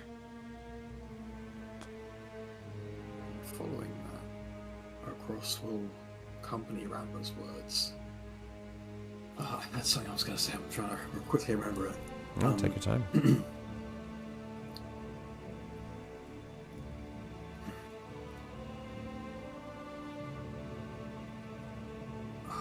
I hate when I just had it in my mind. I know. Yeah, I know. relatable. I had something I just wanted to add on to that. I know that you, Councillor Faala, know more than anyone in this room what Delcarstoon is capable of. But Ramba is right. We are a unique situation here where you have allies, people you can rely on. this burden does not have to be yours to bear alone. And if you keep shoving away this help, this what you have around you, then you will create the emptiness that you believe exists in the world. You are not alone. But you have to want help.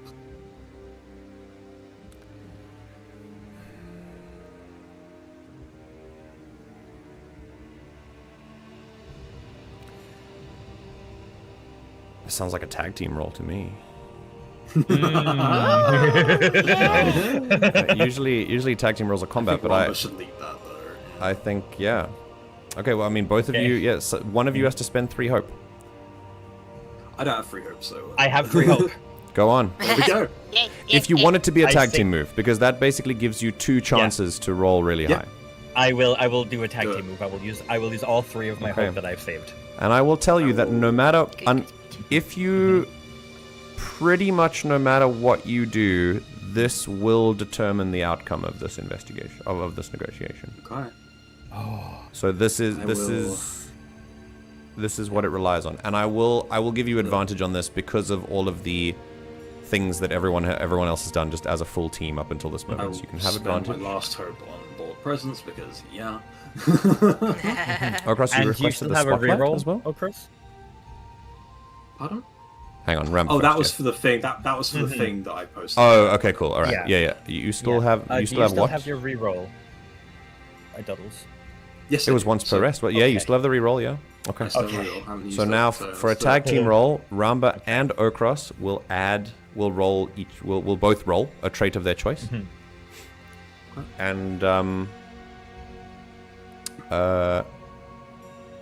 And of course you guys can I believe that you can still help with a tag team roll if you want. So Serta, Rauna, if you have the hope, you can definitely add that and help. Yes, adding, Okay. taking hope down, adding Okay. some help of standing there menacingly. Oh, and I forgot to tick this, I think, but Lillian's attitude ticks up by 2, and Ms. Devden's attitude ticks up by 2. Because of the things that you've revealed about Faala in their presence, climaxed with, or coming to a climax with Rauno's revelation of the monster as well. Basically just being paragons of truth, which both of them are very, very in favor of. And this will lower their difficulties, if not his. Okay. Okay, so who's getting the advantage? I think just give it to Ramba because I can re-roll for Ramba if need be. Okay. Don't you both get it? No. I think when you help, No, when I you help, help, I help an ally to re-roll if we need Okay, it. so I have 2 advantage. Free, technically. If Wait. A tag team roll is you both make the same action roll. Like so Yeah. Okros- We're both rolling. It's Yeah, just I'm getting the Yes, extra yeah. advantage. From So you the get an thing. advantage from Rauna, I think. Unless, well, Rauna, are you giving Yeah. advantage? Yes. Okay, giving cool. advantage, yes. Serta, are you giving advantage? Alright, I can do it. Okay, that's 2, and then 3. So Rumba, you get 3 advantage. Okay. Okros is just a roll for you. Okay. and I get 1. Okay. I get 1 just from the situation. Okay. Mhm. If Yes, there was you a get time one. in this session to roll, not fear. Hey, Okay, here we go. Go, Candy, go. Right, go. Oh, With hope. oh my God! It's 20 with hope, Whoa. and it's And he's still. Oh. 26 with Wah. fear. Okay, Ooh. now you get to choose. Ooh. Do we try to reroll one of these? I'm- okay. Hear me out. I'm not gonna tell you the difficulty. Yeah. I'm yeah, not. yeah. Otherwise, Hear me this is an out. easy choice. Hearing you out. What if we re-roll yours, but we Uh-huh. keep mine? So even if yours is 'Cause- lower, then we have the 26. Okay. We do have a high roll, even if it's with fear. That's true. Yeah. You know what, Gamba. Though Oh, boy. admittedly, having a 20 with hope seems very good. It's up to you. So far, out of character. So far, all the increased DCs for things have been 18. I think 20 is another big cutoff point for for I a think decision 20 is such what as this. we need. I think 20 is like almost exactly, if not one under what we need. I think it is 20. So we could keep mine and keep the hope and have possibly the best outcome for this. Or we could gamble it away and keep a 26 with fear. I think because... Could we shoot... The question basically becomes, yeah, do we want to shoot for a higher number with hope? Yeah. Potentially. Yeah. Yeah. Wow. I think, honestly, if we're shooting for a higher number, the chances of me getting a higher number is because of my 3 advantages. Yeah. 9 and a higher 5 number and a 4. is... Oof. It's not the worst odds, but... It's not... This is such a tough decision.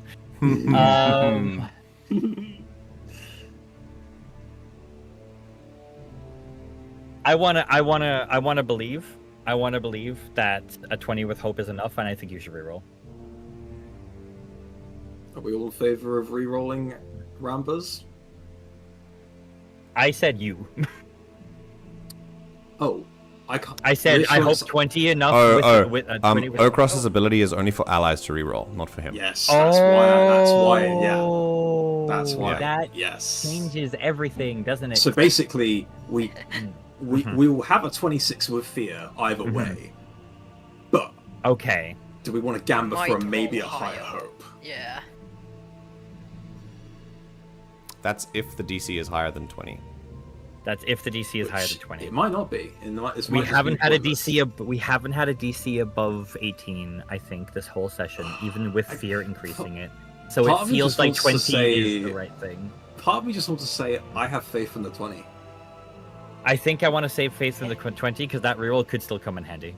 And if this goes bad, we have a reroll for us in case things go shit for us. I'd rather, if we still didn't meet the difficulty, we're still with hope. Yes. I think the we with don't hope get any. is helpful. Yeah, we don't get any negatives from the fear. I will not reroll. Okay. You're gonna go with 20 with hope? I'm gonna go with 20 with hope. I believe in it. Goodbye, Paradise.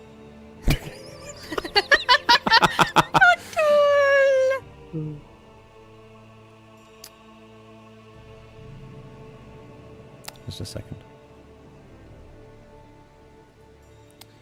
Your words. An attitude of all of them, so.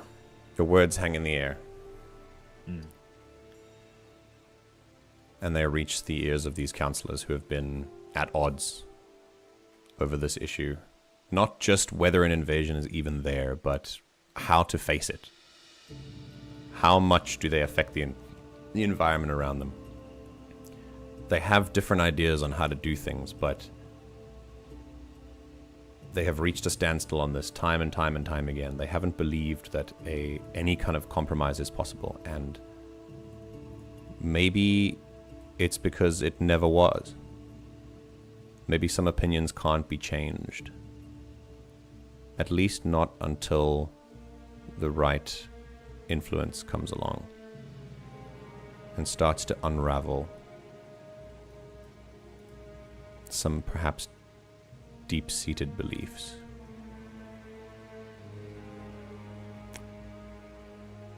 Ramba, you look directly at Faala when you say this.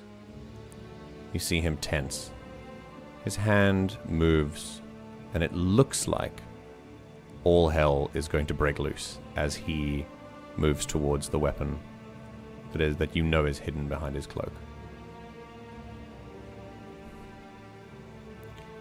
And then you see his face kind of tense in a different way.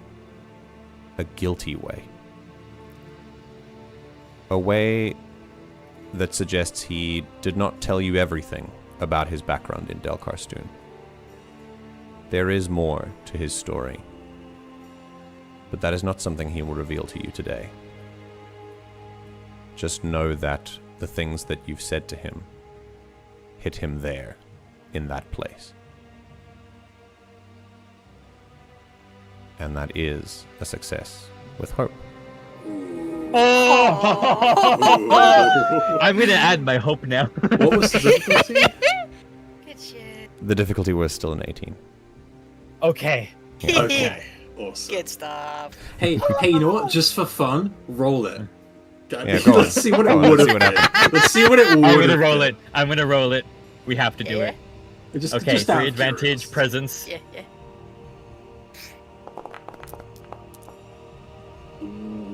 25 with fear. Oh my We God. got the- I That was the There you best go. I'm glad outcome. I didn't. Alright. We did Aren't the you best glad? outcome. Yeah, yeah. Aren't you glad we did that? Oh, I believe. Yay! Good job. There were so many ways this could have ended.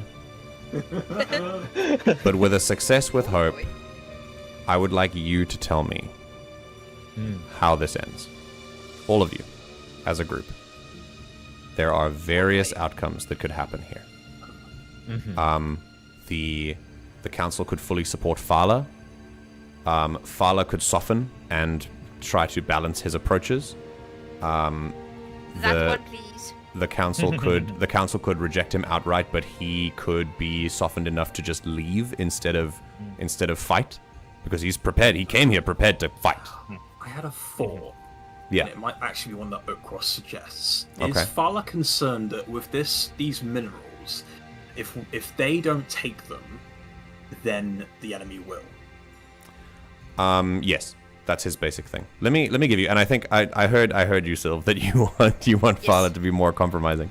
The idea is basically each of the 3 councillors have 2 opinions about this. It's the environment and the invasion. For Faala is totally a-okay with doing whatever he needs to do to control the resources of Kovarru so that no one else can. All right, it doesn't matter if they open mines, they do like extraction missions, whatever. It doesn't matter. It's fine, as long as they get the resources, and that's fine. He also wants to figure out what they are. As for the invasion, he knows it's coming, and especially with his background there, he knows it's coming. Lillian, as a pragmatist, believes that it might be necessary, especially if a war is coming, to not take a slow route, which she might believe, because she might have been convinced by Faala that not extracting from the environment is the slow route to prepare for war. And she's kind of a little bit not sure what to believe here and not sure where she sides yet. But her thing about the war is that she wanted proof, and those spies gave her proof. So she's fine there. She's just unsure about how far she wants the environmental extraction to go. Mesdevden is putting her foot down and is of the opinion that, first of all, she believed that Faala believed there was a war coming, but she believes that there must be a different way other than environmental extraction to prepare Kovarru for this. She thinks there must be other options available. Her red line is the environment. And with your success with Hope, she doesn't have to back down on that red line. That's hers. So she will not approve the opening of mines unless you decide that she does in this. So you decide, you tell me what you think here. My thought is, if we're concerned actually about the mine being outside of the lands, what if we just collapse that cave, the door, and just don't allow anyone to access Just don't it? fuck with the funky door. Just don't fuck with the funky door, don't let anyone access it.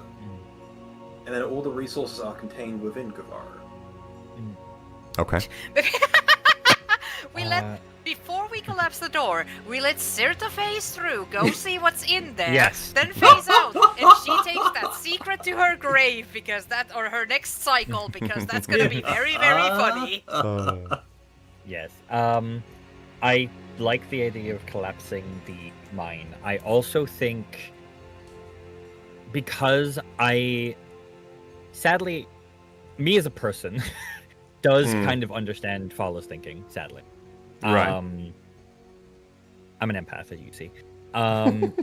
I do believe there is merit to maybe not allocating resources to taking these resources away, but allocating resources to making sure they are better defended, that there is more patrols, that there's more guards around the place keeping an eye out, to show that they are not an easy target, to hopefully dissuade it entirely. I want them to of allies.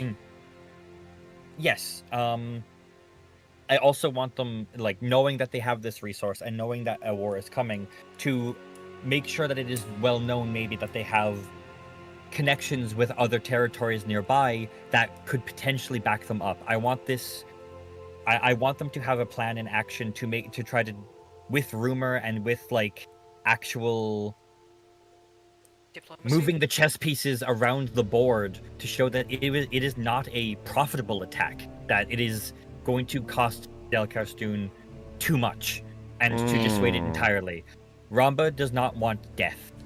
Okay. Ramba wants the preservation of life.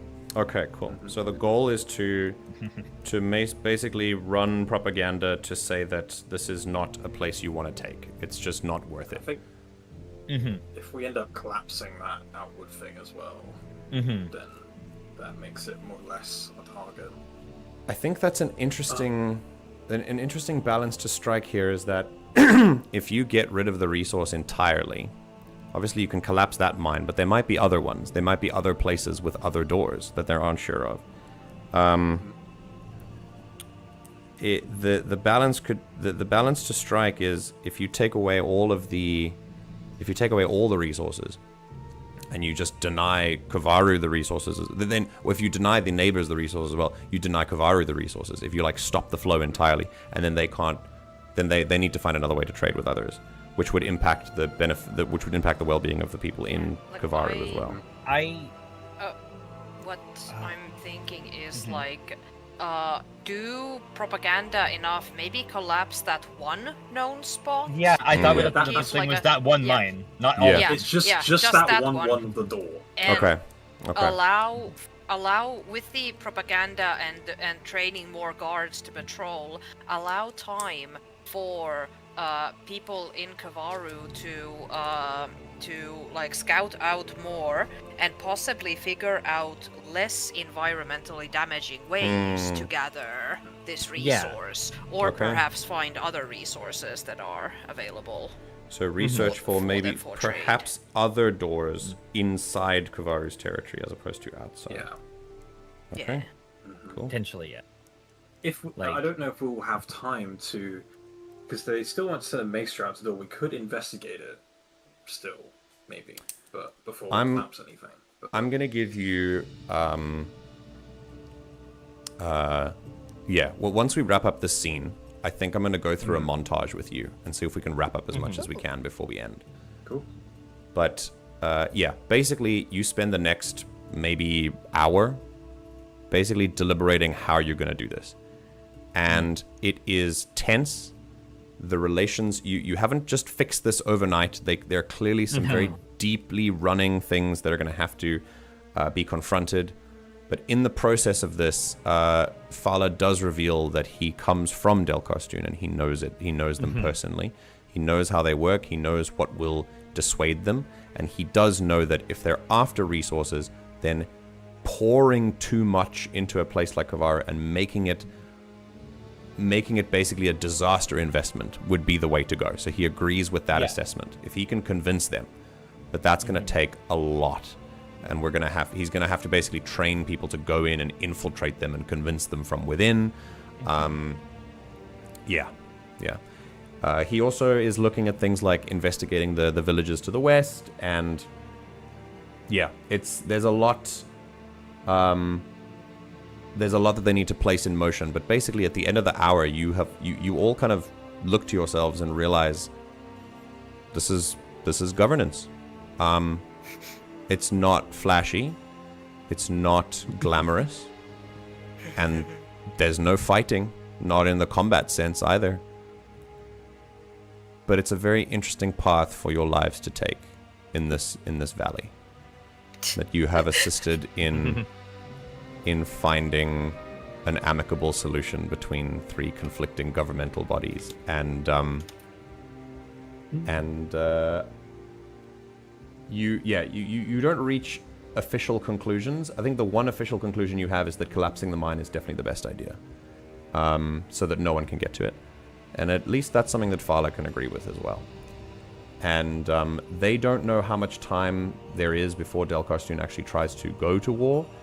So they're gonna basically start a multi-approach. Each councillor is gonna have their own jurisdiction over, whatever they do. Faala is definitely going to work with propaganda and try to dissuade Delkarstoon from invading. Mesdevden is going to train Maestra to use the environment to search for more deposits of that material. And Lillian is going to use her sort of superior surface area in her territory to a suggestion to train more guards. Yes, across. If we have Maestra that come and investigate the door we have currently, if they're able to kind of get an idea of its, I guess, quote-unquote signature, and maybe try and figure out if there is more.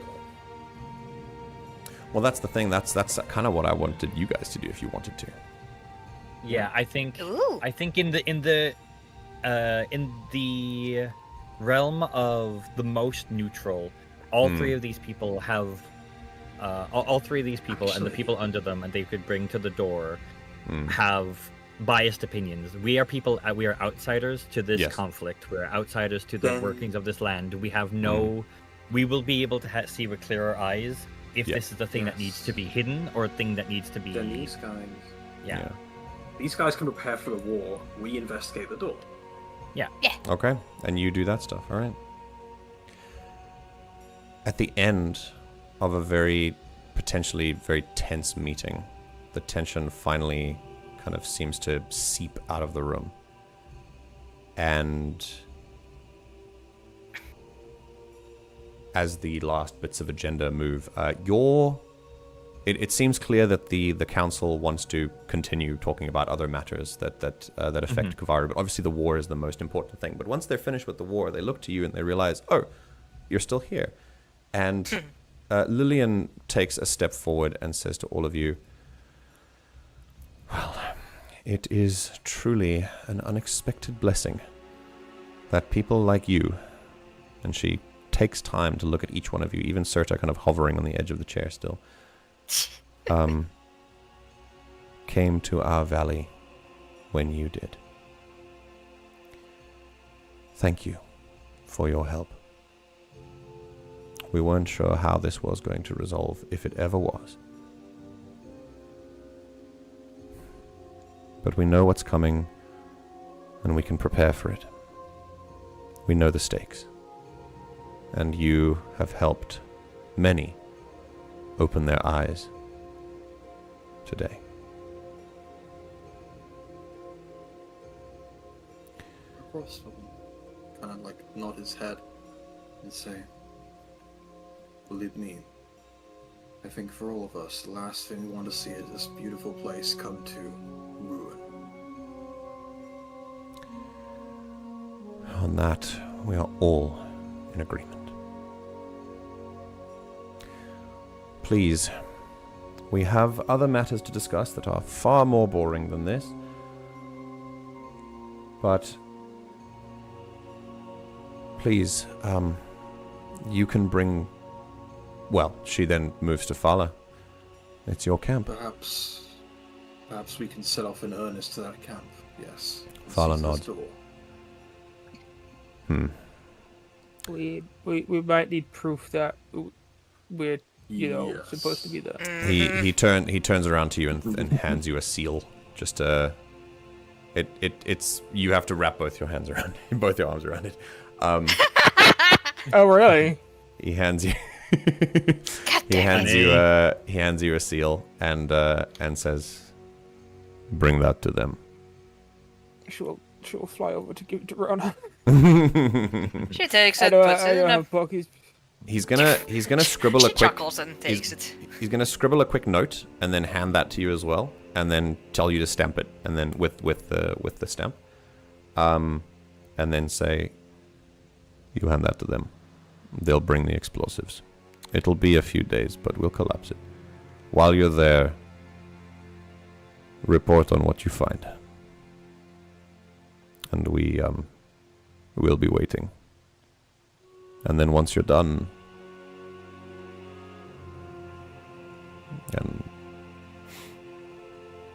And he kind of falls silent then, and Mesdevden says, "I think what he's trying to say is, if you'd like to help us further, you'd be more than welcome here in Kovarru, while we prepare for this incursion. But once you've done this, you are free to leave and continue your journey wherever that may take you. The choice is yours. What you've done here will ensure that, with hope, we will persevere through this.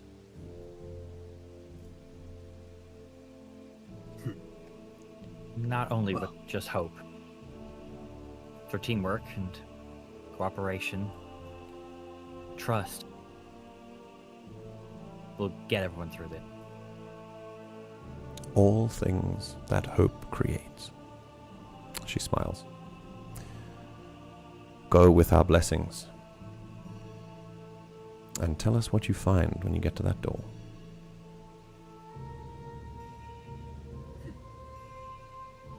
Let's take this one step at a time. We might have an answer for you in the coming days. But for now, we should get a move on. It seems time is now against us. Oh, back up the mountain. You fly, my little friend. A perfect time to fade slowly to black as Serta complains. I want to see if I would be allowed to do one cheeky thing. Yeah, go on. Oh no, yeah?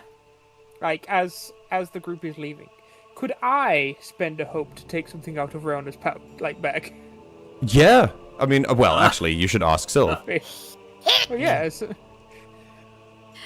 Fine. Do you want to use Sylv's nomadic pack feature? Technically, I want to take 3 things, but it'll be funny and it's basically useless. Okay, honey. Okay. I Go want to on. take out 3 flower crowns and put them on the councillors' heads. Oh God! I don't even think you need to nomadic pack that. We just probably have. You I think you Rumba have an just has- endless yeah. supply of Yeah, flower yeah. crowns, and Oh, fuck yeah. I don't think that Faala has ever been more mortified. And he, I think she will start over here. Oh, and no. okay, here, okay. If and he sees what you're doing, then he- she will he's sort of gonna look fly over directly slowly, at holding it you. out. and he will go. Slowly going for his head. Just If you put that on my head, you will get shanked. don't threaten me with a good time. He does take it from you, though. Oh, He doesn't put it on his head. Honestly, that's as much as a win as we're probably going to get with him at this You point. know what? yeah. Once she's imparted the crown onto Faala, Serta feels the suction of a vacuum as Oh. fucking choke pulling her back with a little. No!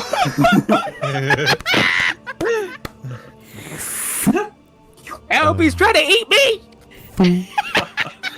That's not how this works. And as you exit the council chamber, Faala will walk up the steps and just gently place the flower crown on one of the arms of his chairs instead. No. And that is almost where we leave things. I'm gonna look to the others just real quick, and I'll be like, "Right then, we have a long walk, so hop aboard." And he looks at the camera and says, "Remember, always ask elephants. Don't ride elephants, kids. Don't ride elephants." This one So is don't pick your dogs up sapient. by the scruff of their neck. Yes. Yeah, no, don't do that either. That's true. That's what he did. Yep. Also, don't incite wars. Mm-hmm. Or bad. More bad. We Or bad. are Do give once grumpy people flower again. crowns. This Yes. is true. We are once again at the top of the valley of Kovarru.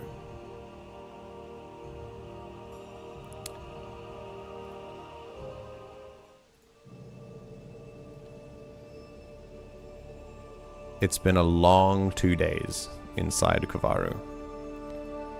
And by the time you get to... I'm gonna fast forward a day and then just pause the clock. The time that it takes... Things always take shorter time on the way back. And climbing the mountain pass is a lot less monster infested. You still pass Wonder that why. same statue Only this time, once you pass it, it's got that crack in its head from the cockatrice, the monkey statue of Kinta. And I want to know, is that crack going to stay there forever, or are people going to repair it?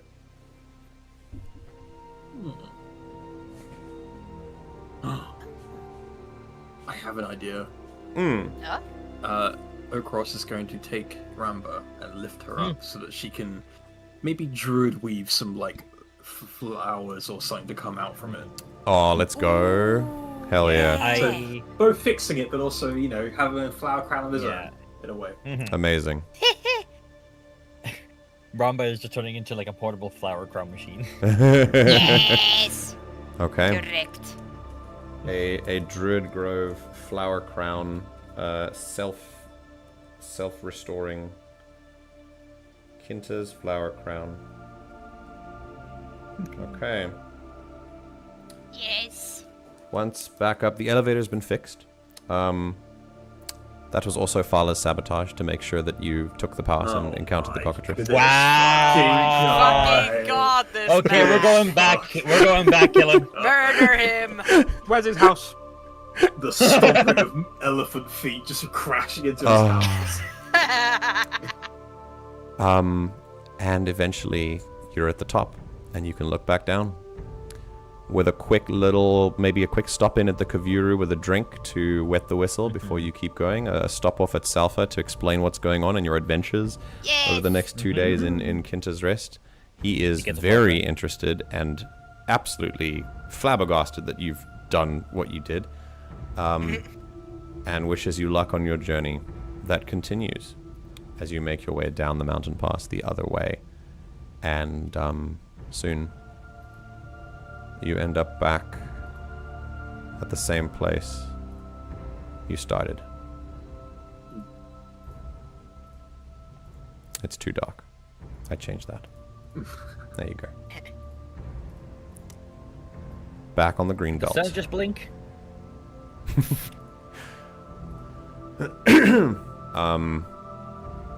Just a second. I've got... There we go. Wait.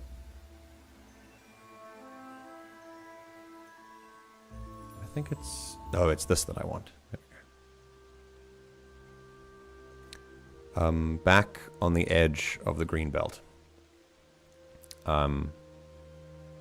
Through the paths that are now covered with... It's been another day, and in the winter, in the spring, Ketakara melts very quickly.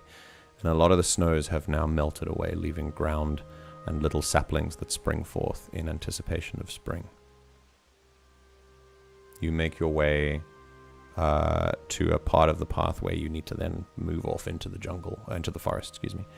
And pushing the trees apart to get across through, you meander through the jungle, the forest. Jesus, it's not a jungle. And eventually, you end up at the camp again. And in the open, you are seen immediately. And you are told to fuck off. And actually, then it's realized who you are, and you are held at bow point until you show them a note that shows that you've come from thingy. And you beat Badik there. He arrives out of breath after having flown the whole way. He was just held up before by some other thing. He was there to deliver the news ahead of time so that you wouldn't be held up at bow point. And he arrives and he goes, "Wait, oh, you're through. Okay, all right." Then he starts to prepare himself to fly all the way back again. You're not very good at your job, are you? I try. Shut the fuck up. And Wait, Badik. It's a big mountain. You are led through the camp to get to the qual. Candy, what did you have? Oh, sorry. Yes. I just said, wait, Badik. Oh, I actually thought that was Ash. Candy, why do you sound like everyone else? That's very strange. That's a you problem. It's just very interesting that you just like I don't know. I've mistook you for women. Duddles It's just- and Ash now. Yeah. Oh. Anyway, yes, Badik turns around and goes, "Oh." Thank you. For what? I did kind of spy on you. but you also helped us. He trusted us. Oh, well. You seemed like an alright sort. Turns out I was right. He's a shrunk to cool thumbs up. A drunk tickle thumbs up. He nods, and I think he's gonna realize how tired he is after you called him down. He's gonna wait a while and just kind of see how this unfolds. You are led through the camp. You're led to the qual who was in charge of it first. Her name is Malera, and she leads you into the camp, or into the cave. Still candlelit. They're still there. Happy to be out of the wintry cold, though. At least as things start to warm up slightly. They lead you into the cave, and you are met with the door. And I'm gonna stop you right there, as I think Serta's gonna try and phase through it first, right?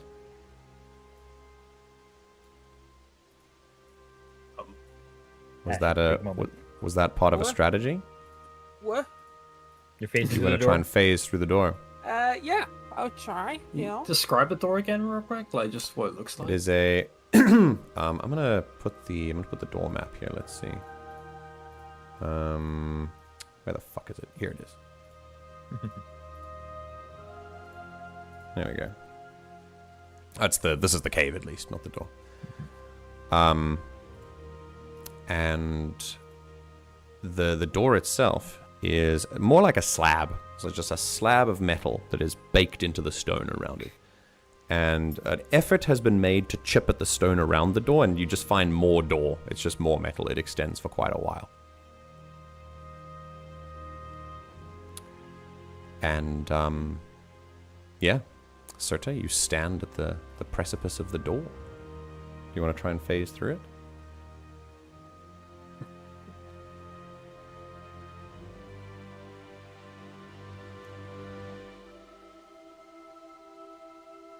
Ash? She's dead. And that's the campaign. No. No! Ash! While Ash, honey. before she comes to her senses. Thinking. Oh, she's thinking. Okay. Something. You gotta let us know you're Okay. thinking. Yes. Make a noise so we know you're alive, please. There you Thank go. you. Baby. That's it. Mm.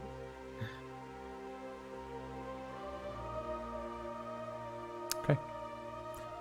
While you are thinking. Oh, go on.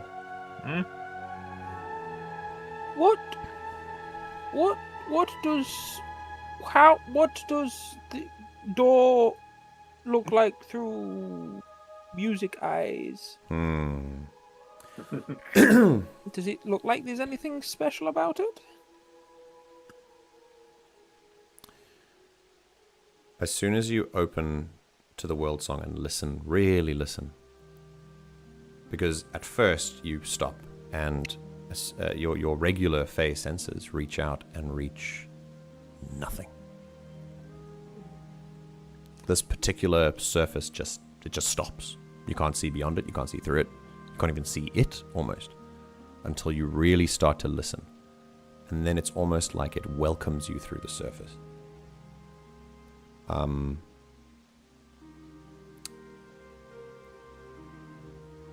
Your senses, at least. The way that this metal interacts, it feels like. Just a moment. I need to go here. Yes.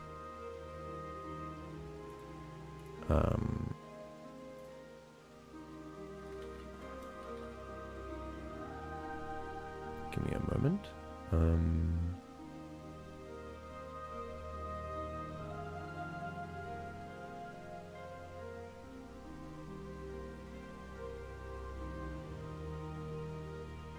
I think I have this right. Yeah.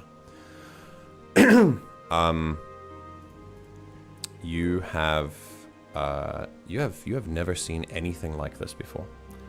The way that this metal responds to you even looking at it in a certain way. it kind of feels like you are looking at an extension of the world song itself. It's like this metal is infused with it, but it's also like it's connected to it. It is a truly remarkable thing. It looks like a kaleidoscope of color through your vision, looking through the inside of it. And you realize that this is in fact a wall. It's got an end to it. You just can't see what's beyond it. But you also see that it extends a lot further than just this cave. And I think I want you to make the last roll of the campaign, please, and tell me what it is that you... well, you can pick a trait, really. It can be a spellcasting roll to see, or it can be a... it can be a knowledge roll to determine like what you know or what you might know about this instinctively. Like, up to you.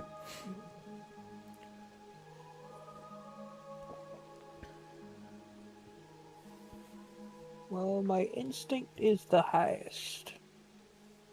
Okay. Go ahead and make an instinct roll.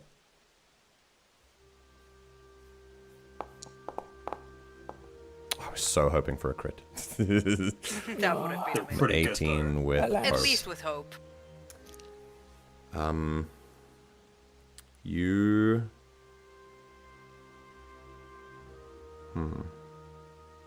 Yeah, that is a success with hope. Your senses find this as you place a hand on the door, and you realize instinctively that this is one of the metals. This is a material that you actually aren't able to phase through, because every time you try to find the frequency of it, it's like it vibrates back at you. It's like you go hello, and it goes hello, and you can't actually get through it. But that doesn't mean you can't see it for what it is. And as your senses expand down into the cave, you see a connected network of this metal.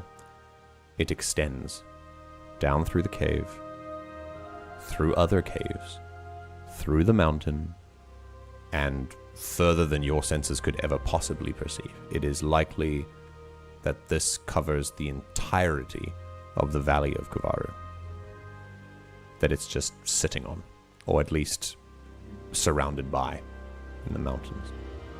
This substance is everywhere. It is broken down by either the natural or combination of natural and magical processes of time, and then deposited into waterfalls at the top of the mountain and brought to the residents of Kovarru. It is a metal that you certainly don't know the name of. But I think I'll give this to you for free. I think maybe Okros might have heard of this. This is called living metal. It is a resource, incredibly rare, that is evidence of a great many things in the land of Eyya. One of which is the site of living metal ruins, are the early sites of a precursor civilization that is slightly related to the Prima, an extinct version of Prima. Elementals of metal. And the other thing that this metal relates to is a species of muta that walks the world, a construct species known as modular. And so putting your heads together, with Surta relaying this information to Okros, you realize that that is what you're going to need if you want to get through this. You're going to need to find a modular.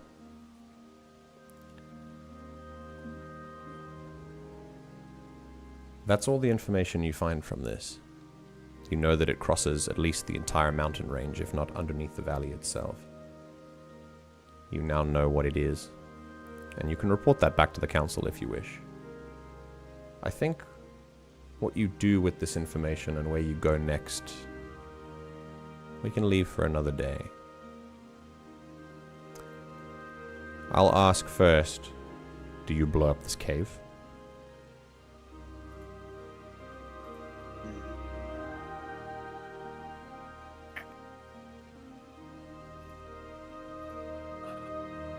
It sits in a very vulnerable position.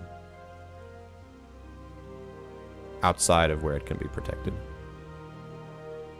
But you know that there will be other entrances within the valley. Yeah. Yeah. I Is think- there a map of the valley somewhere that Surtur could try and like draw where she like kind of saw? I it reckon we going could do that. in the Yeah. Area. Yeah. I won't do it in detail for you now because that will take a bit of time. But yeah, you could do that. Yeah, because then they would have at least a rough idea of where more might be in like actual like Absolutely. in the actual borders of Kovarru. Okay. I do think should still blow up. Yeah, there we go, blow Yeah. cave. We blow up Yeah. the I think cave. knowing is especially the whole Kovarru is practically sitting on this. It's like, Yeah. okay, so we actually don't need to worry about this entrance. Let's just. Okay. Yeah. And especially now, I think, in Ramba's decision making, she would see, like, she knows better the council members. Like, Mhm. they know that nature and stuff is foremost on their mind, and it's been reiterated to them, and she would trust them to Mhm. make the better decision with it Okay. than letting it out in the open for whoever.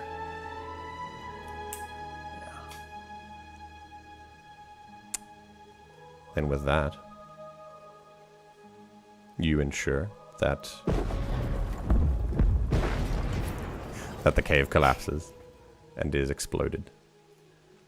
And you deny anyone wanting to access Kovarru's resources from outside the valley an entry point.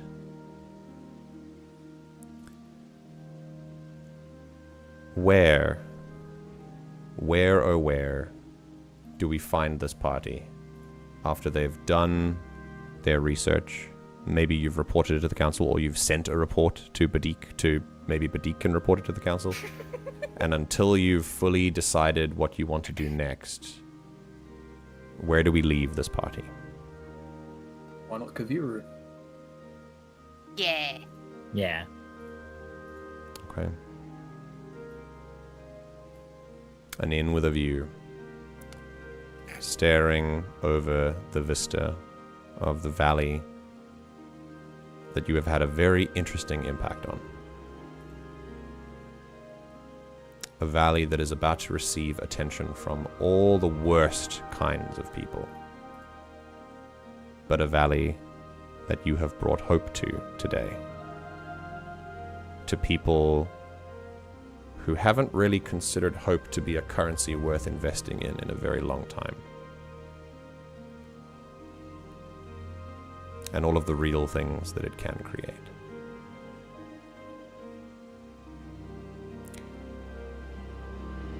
Is there a final thing that you'd like to do?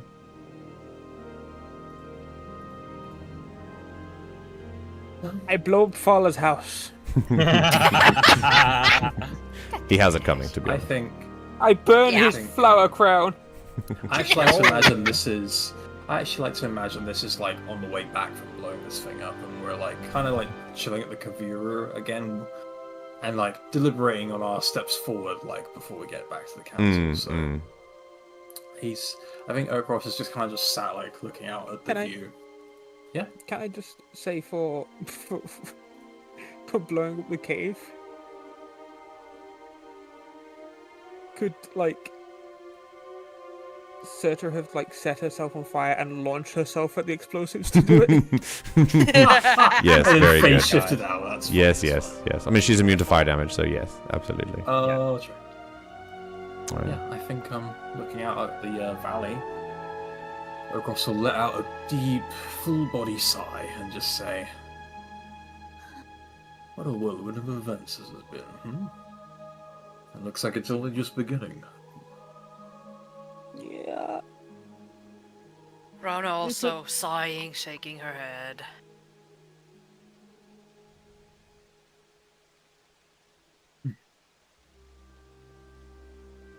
I think Serta will be lounging on one of Okrus's tusks. Perfect. Which, like, this place is a lot less boring than home. I take it you'll be staying then.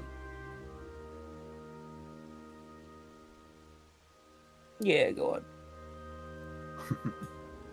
He looks to Ramba and Rauner.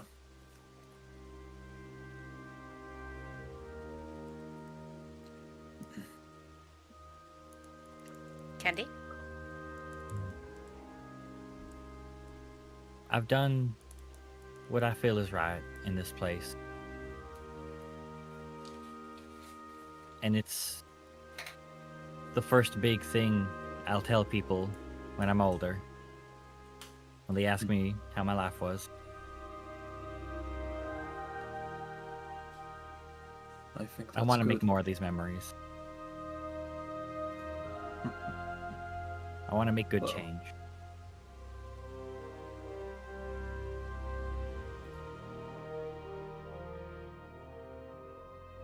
I will have our cross pipe up and just say, that's good. You're young. You have your whole life ahead of you to make more impacts. And it was lovely seeing how you handled the councillors like that. I think your words struck a chord. I think all Faala needed was someone to see him.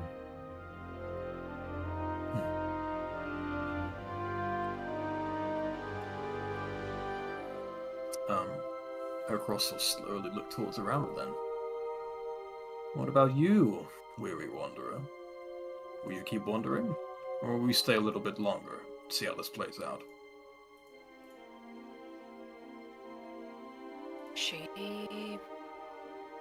She looks to Okros like to show that she's listening, like when he's talking to show that she's listening. Then she's silent, sighs, looks away, scratches Leimu. And just this quiet, while looking away, a quiet, I don't know.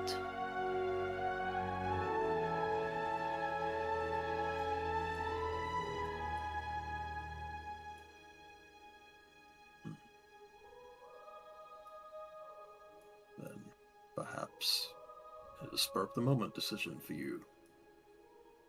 Which is fine.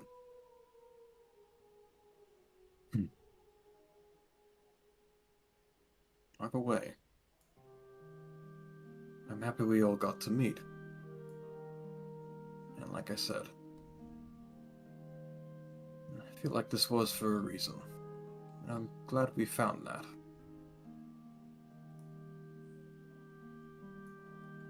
Thank you for being inspiration for me, even in my older years.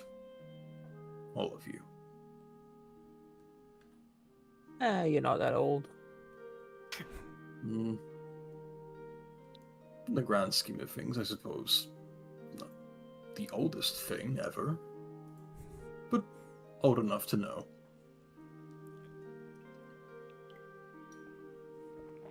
I wish I knew.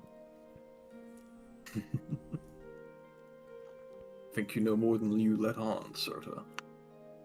I don't know. I don't know anything past 13 years ago.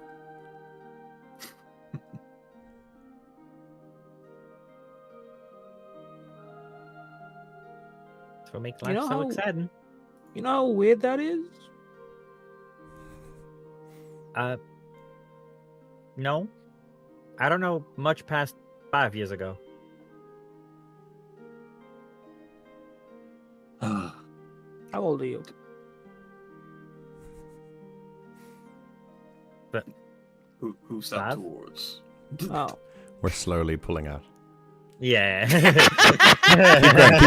Keep going. I'm pulling out. I'm pulling the camera. Yeah, Keep going. Yeah. Well, well, imagine if you could only remember the past year. Why? Right. Do you have insomnia? That's not insomnia. Amnesia, that's the word. Insomnia, it's amnesia. I mean, I don't sleep, so maybe? How would I know? Oh, maybe you're tired. No, Wait, come on. actually, Rana's trying not to Do laugh you as she's sleep? listening. Why don't you sleep? And Rama starts to I don't know, remember the because- questions again. I don't know. We're at Why the do you window. sleep? Tired. We pan away. fuck. We just hear the voice. And one more. And we settle with the tavern in the corner and the valley in the center. Whoever will next grace the valley of Kovarru will walk in the shadow of what you have done here. Let's hope that they build on your success. Can hope. One can indeed hope.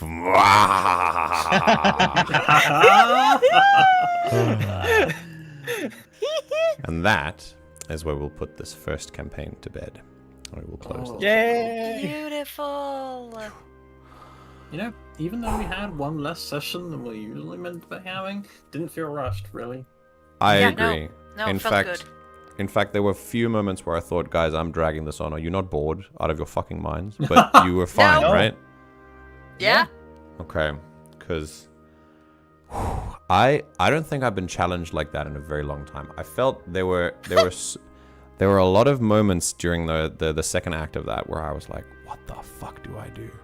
Like, I'm gonna be very real. It's just like, it's not that I'd planned the outlooks of all the councillors and like the possible outcomes that might happen, but I was really leaning into the way that Daggerheart kind of wants you to improvise in the middle of things and wing it, and eventually I was like, I've made too many moving pieces. And it was so maybe not too many, but so many, and it was so wild to watch them all move it at the same time. Yeah, No plan that to was lose contact with the players. that was wild. That was wild. There were so many ways that could have gone. I was so prepared for combat in so many ways, because it isn't just one combat, right? You could have you could have chosen a side, you could have not chosen a side, you could have left, like someone else could have left, you could have whoa, there were so many different ways it could have gone. Yeah. But yeah, thank you everyone. What a wonderful Thank you, MJ. what a wonderful Thank story. you. Thank You all of are. us. We're all good. Everyone give yourself a good pat on the back and a bow. Only complaint, no love free. What the hell? man? Yeah, I know. Be level 3 now. I You know what, let's level know. up. Yeah. Level And up. I'm- Let's level up. Yay. I'm I- so tired. I do have. Yeah, we can chat for a little bit. But I'd also like to take some time post campaign off stream as well, and chat to you guys feedback once we have more Yes. time, because it's quite late at night for me. But I was really I'm really pleased with how you guys took this challenge and just went with it. I was so happy with how you just picked up what I was putting down all the way, and it never felt like we were out of sync as a group. I felt so in tune with you guys so much of the time, and I felt like we were always aligned with what we wanted out of this campaign, in terms of like themes and feelings and all things, even if the specifics of the narrative were different. And I loved the surprises you took the campaign in, and the twists and turns, and the kind of the uniqueness that only a group storytelling project can bring. You brought your A game every session, which was just so wonderful. So thank you very, very much. Facilitating it. Oh, this is a passion I don't think I'll ever leave behind for as long as I live. I will continue to do this. I agree. Yeah. Do you guys have any thoughts? More lengthy feedback we can do. Like I said, we can hang out off stream and chat about it. But anything you want to talk about now while it's still fresh? Any I thoughts at the front get of to your mind? suck out someone's soul. I know. I know. The I should have done siphon. that to Faala. I know. This siphon was going to be so cool. I should have bait and switch, got up to put the flower crown on, then bam! Yeah. Big siphon. Just ruin Fucking everything we did up to that point. Suck Yeah. him off, Yeah, suck yeah, him off. Yeah. Cool guys. I think for a campaign to have this little combat, and for all of us to never lose engagement, never feel like something's dragging, always be excited for the next scene, for the next conversation, for the next vista to be described to us. I think this was a perfect blend of players to storyteller for this unique experience, because it is rare to have a campaign have one combat. Yeah, you literally fought a monster. That's Yep. it. You fought a cockatrice. Sure. You said And- it's rare to have a campaign. Well, for some people, yeah. You know what? She's spitting. It is rare for Oh, yeah. this combination to happen and for it Yeah. to feel so complete by the end still. Mm-hmm. Yeah, that's I crazy. think, and I think We only had Daggerheart one is combat. just Daggerheart I think was the perfect system for story. That's true. that we told. It really was. Because I still did want the mechanical aspect of things that Daggerheart provides. Otherwise, we could just play Powered by the Apocalypse, which is also a great system for this kind of thing. There are so many systems out there that facilitate a quote-unquote combat-less story. So if you don't want like the classic combat and you want to like do away with those mechanics, you can just play those systems. That's great. I really wanted the mechanical style that Hope and Fear gave me, which is why this system worked so well. It was really good.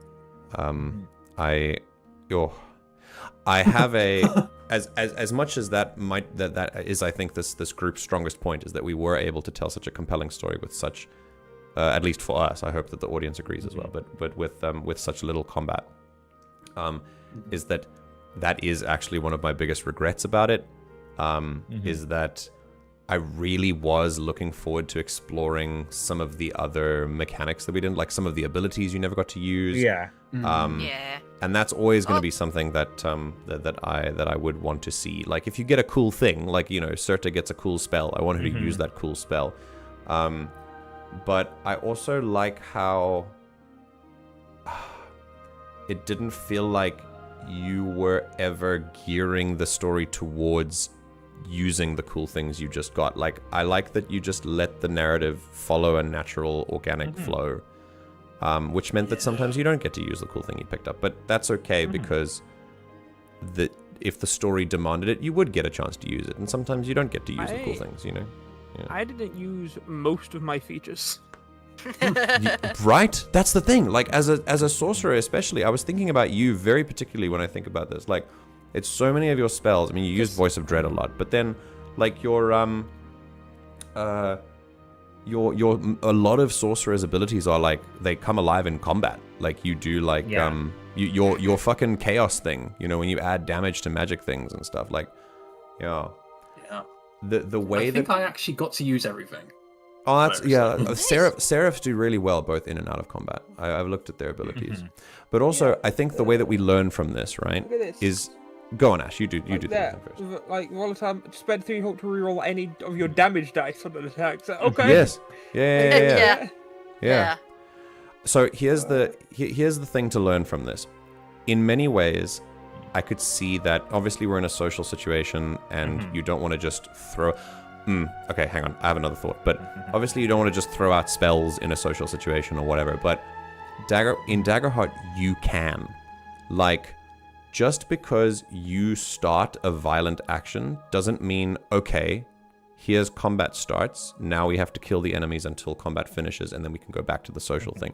You can throw out a spell, and the social stuff can continue if you can diffuse the situation after that, Like, so I think one of the main things we can learn from that is if you want to use an ability, you can still use it without devolving the entire situation into combat. Things can still, I mean, obviously it didn't work out in this campaign, but it can still work out that way. I think if we play the system more and we explore different scenarios, we can probably learn that. Okay, and where do I get to put that place. memes?